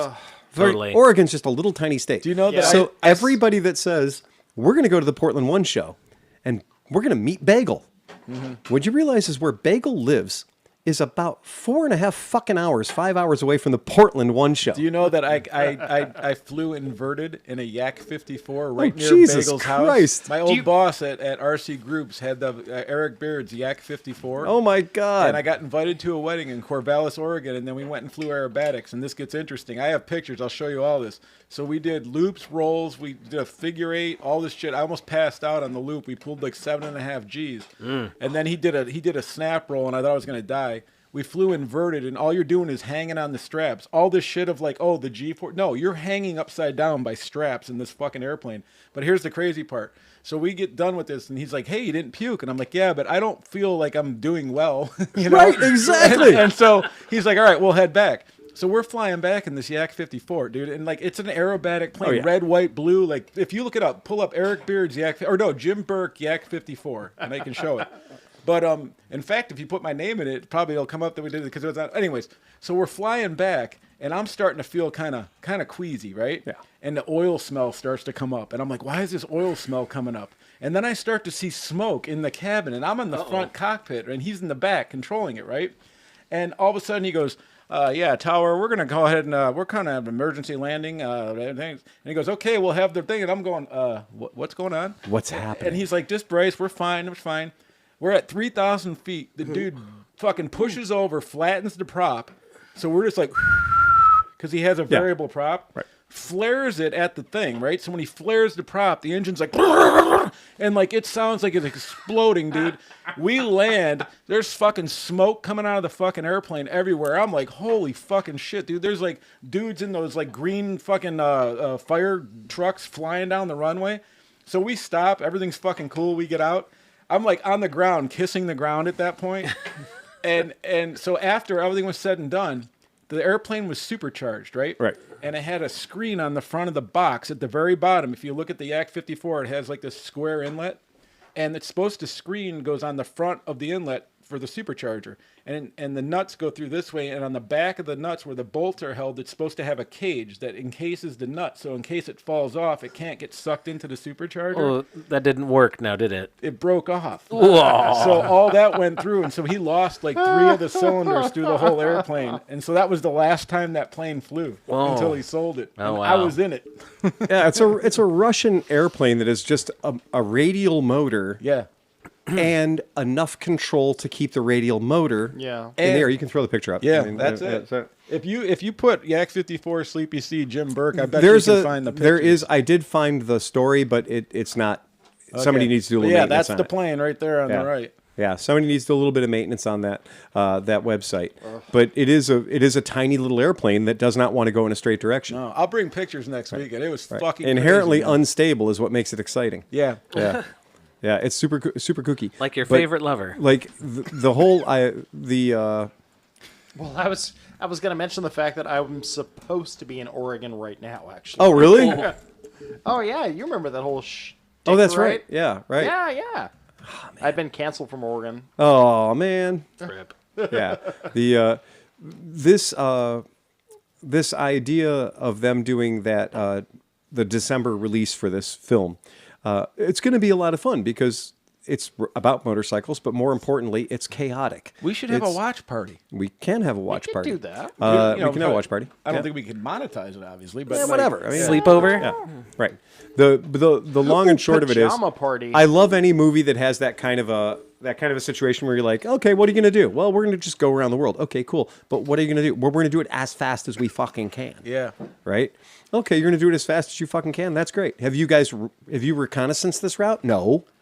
Oh, I like the casual attitude he was talking about. He was like, I didn't really prepare that much. He's like, it was 3 days before, and I'm like, well, I got 2 pairs of pants and socks. So we should do this as slow as possible and go to like really leisure kind of areas and get like from like here down to beer engine. I think at some point get like massages. At some like point in the next couple of years when we can all retire, I think we should do the Transcontinental Tiki Bar Tour. Right. I mean, just do. You mean I have to do that again? Okay, I'll do it again. What the fuck? Twist my arm. It's been years since I did it the first time. With a new cast. There's been a whole bunch of new bars. Yeah, well, there's a new cast of characters. There's a whole bunch of new bars. Yeah.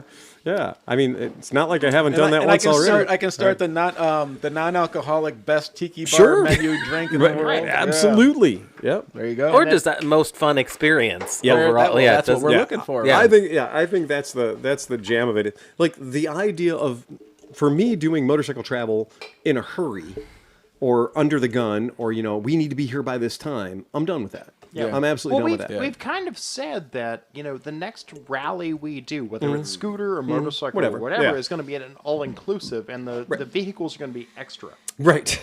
Yeah, sure. If you want to go out, the guys out front have a couple of bikes for you. Go fuck off. We're going to be by the bar. I would have, one of the greatest 2 weeks of my life, I kept telling Merritt, the only thing that would make this trip better is if the ClevelandMoto podcast guys were here.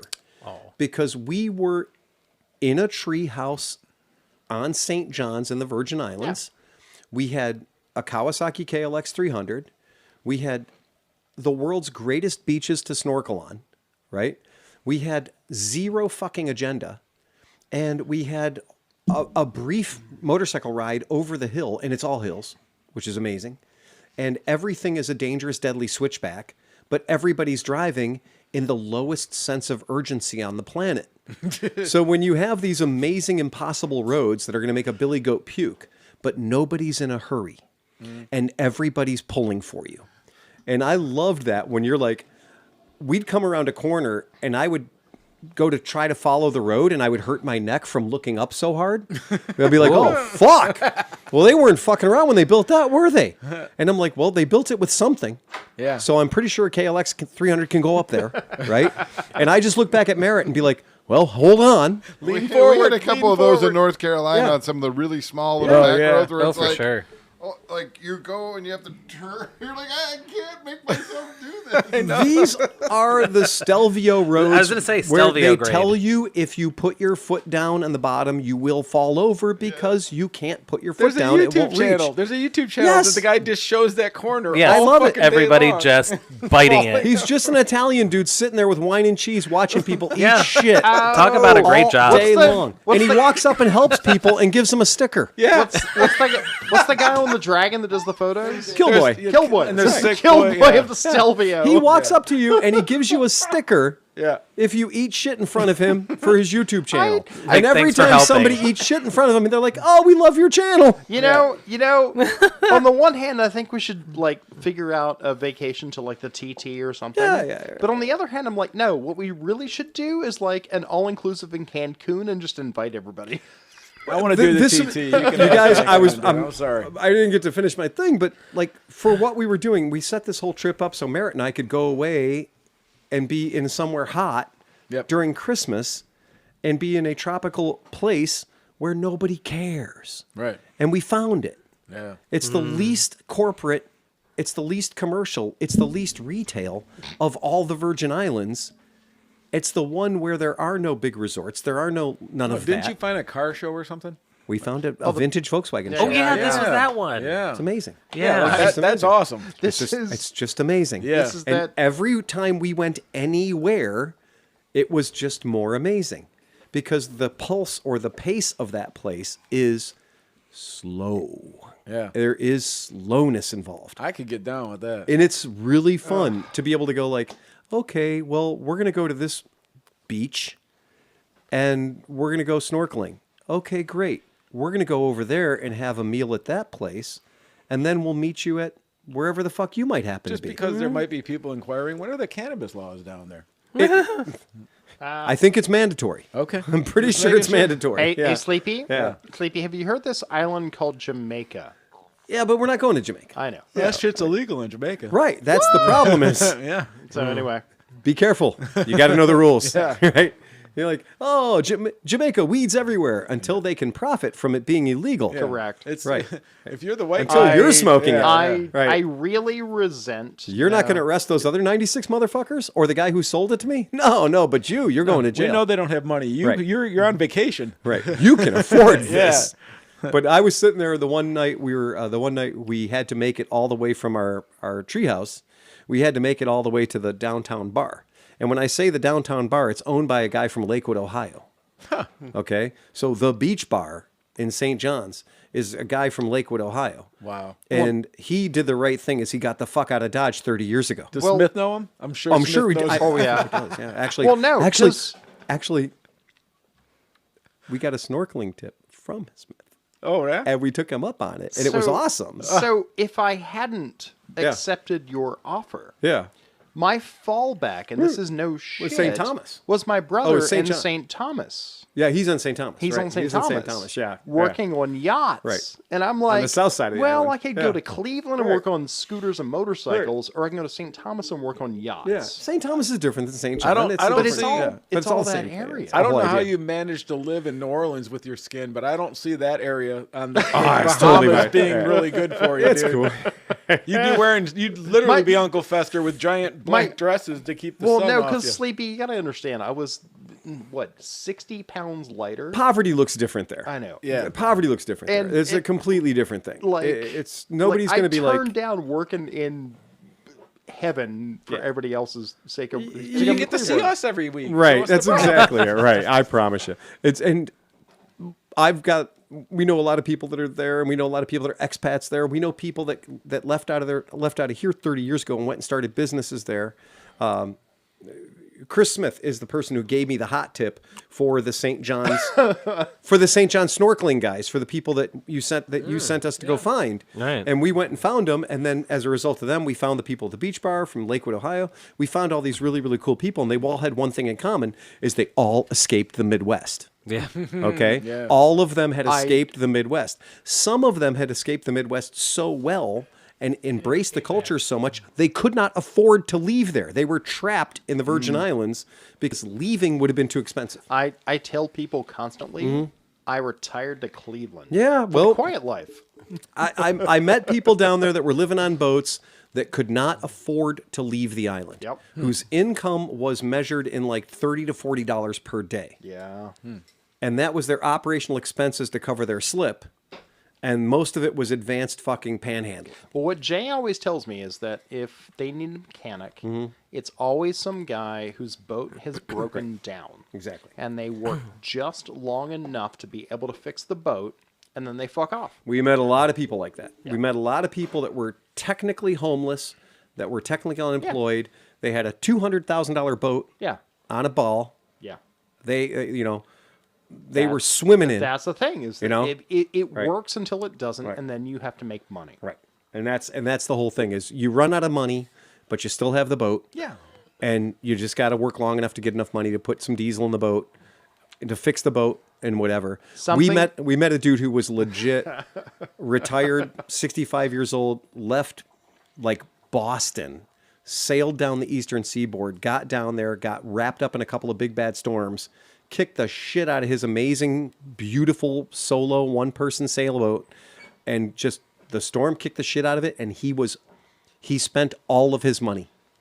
And he spent everything. And he spent everything over the course of about 3 years.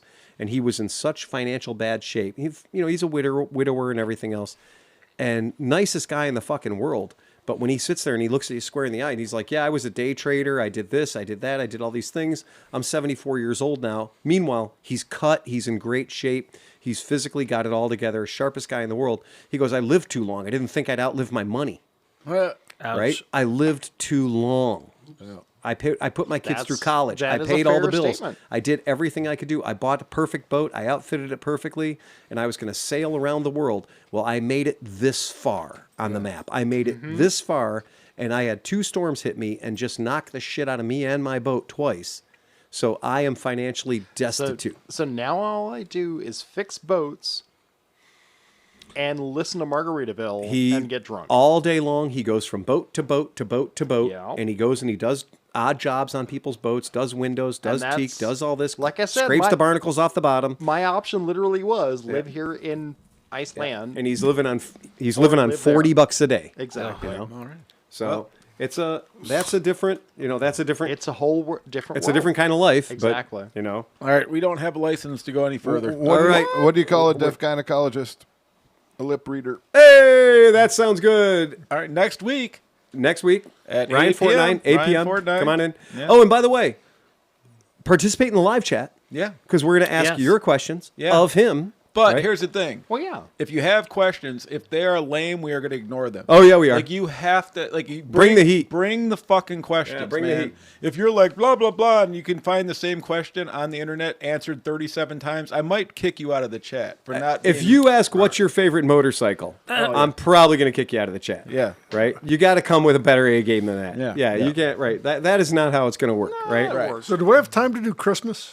What? Are you prepared to do next Christmas? week or now? Well, Sleepy said he was bringing Christmas, so I brought Christmas too. No, I brought cold weather presents. These are just cold weather presents. No, hey, if we want to do a white elephant, this is not the official Christmas. No, plus it's already FCC o'clock. Yeah, okay, we're good. We got to roll out. So we're going to wait. All right. Yeah, all right. All right, guys, with that, please ride fast and take chances. Play us out here, Johnny Mac. Bum bum bum bum bum bum bum bum bum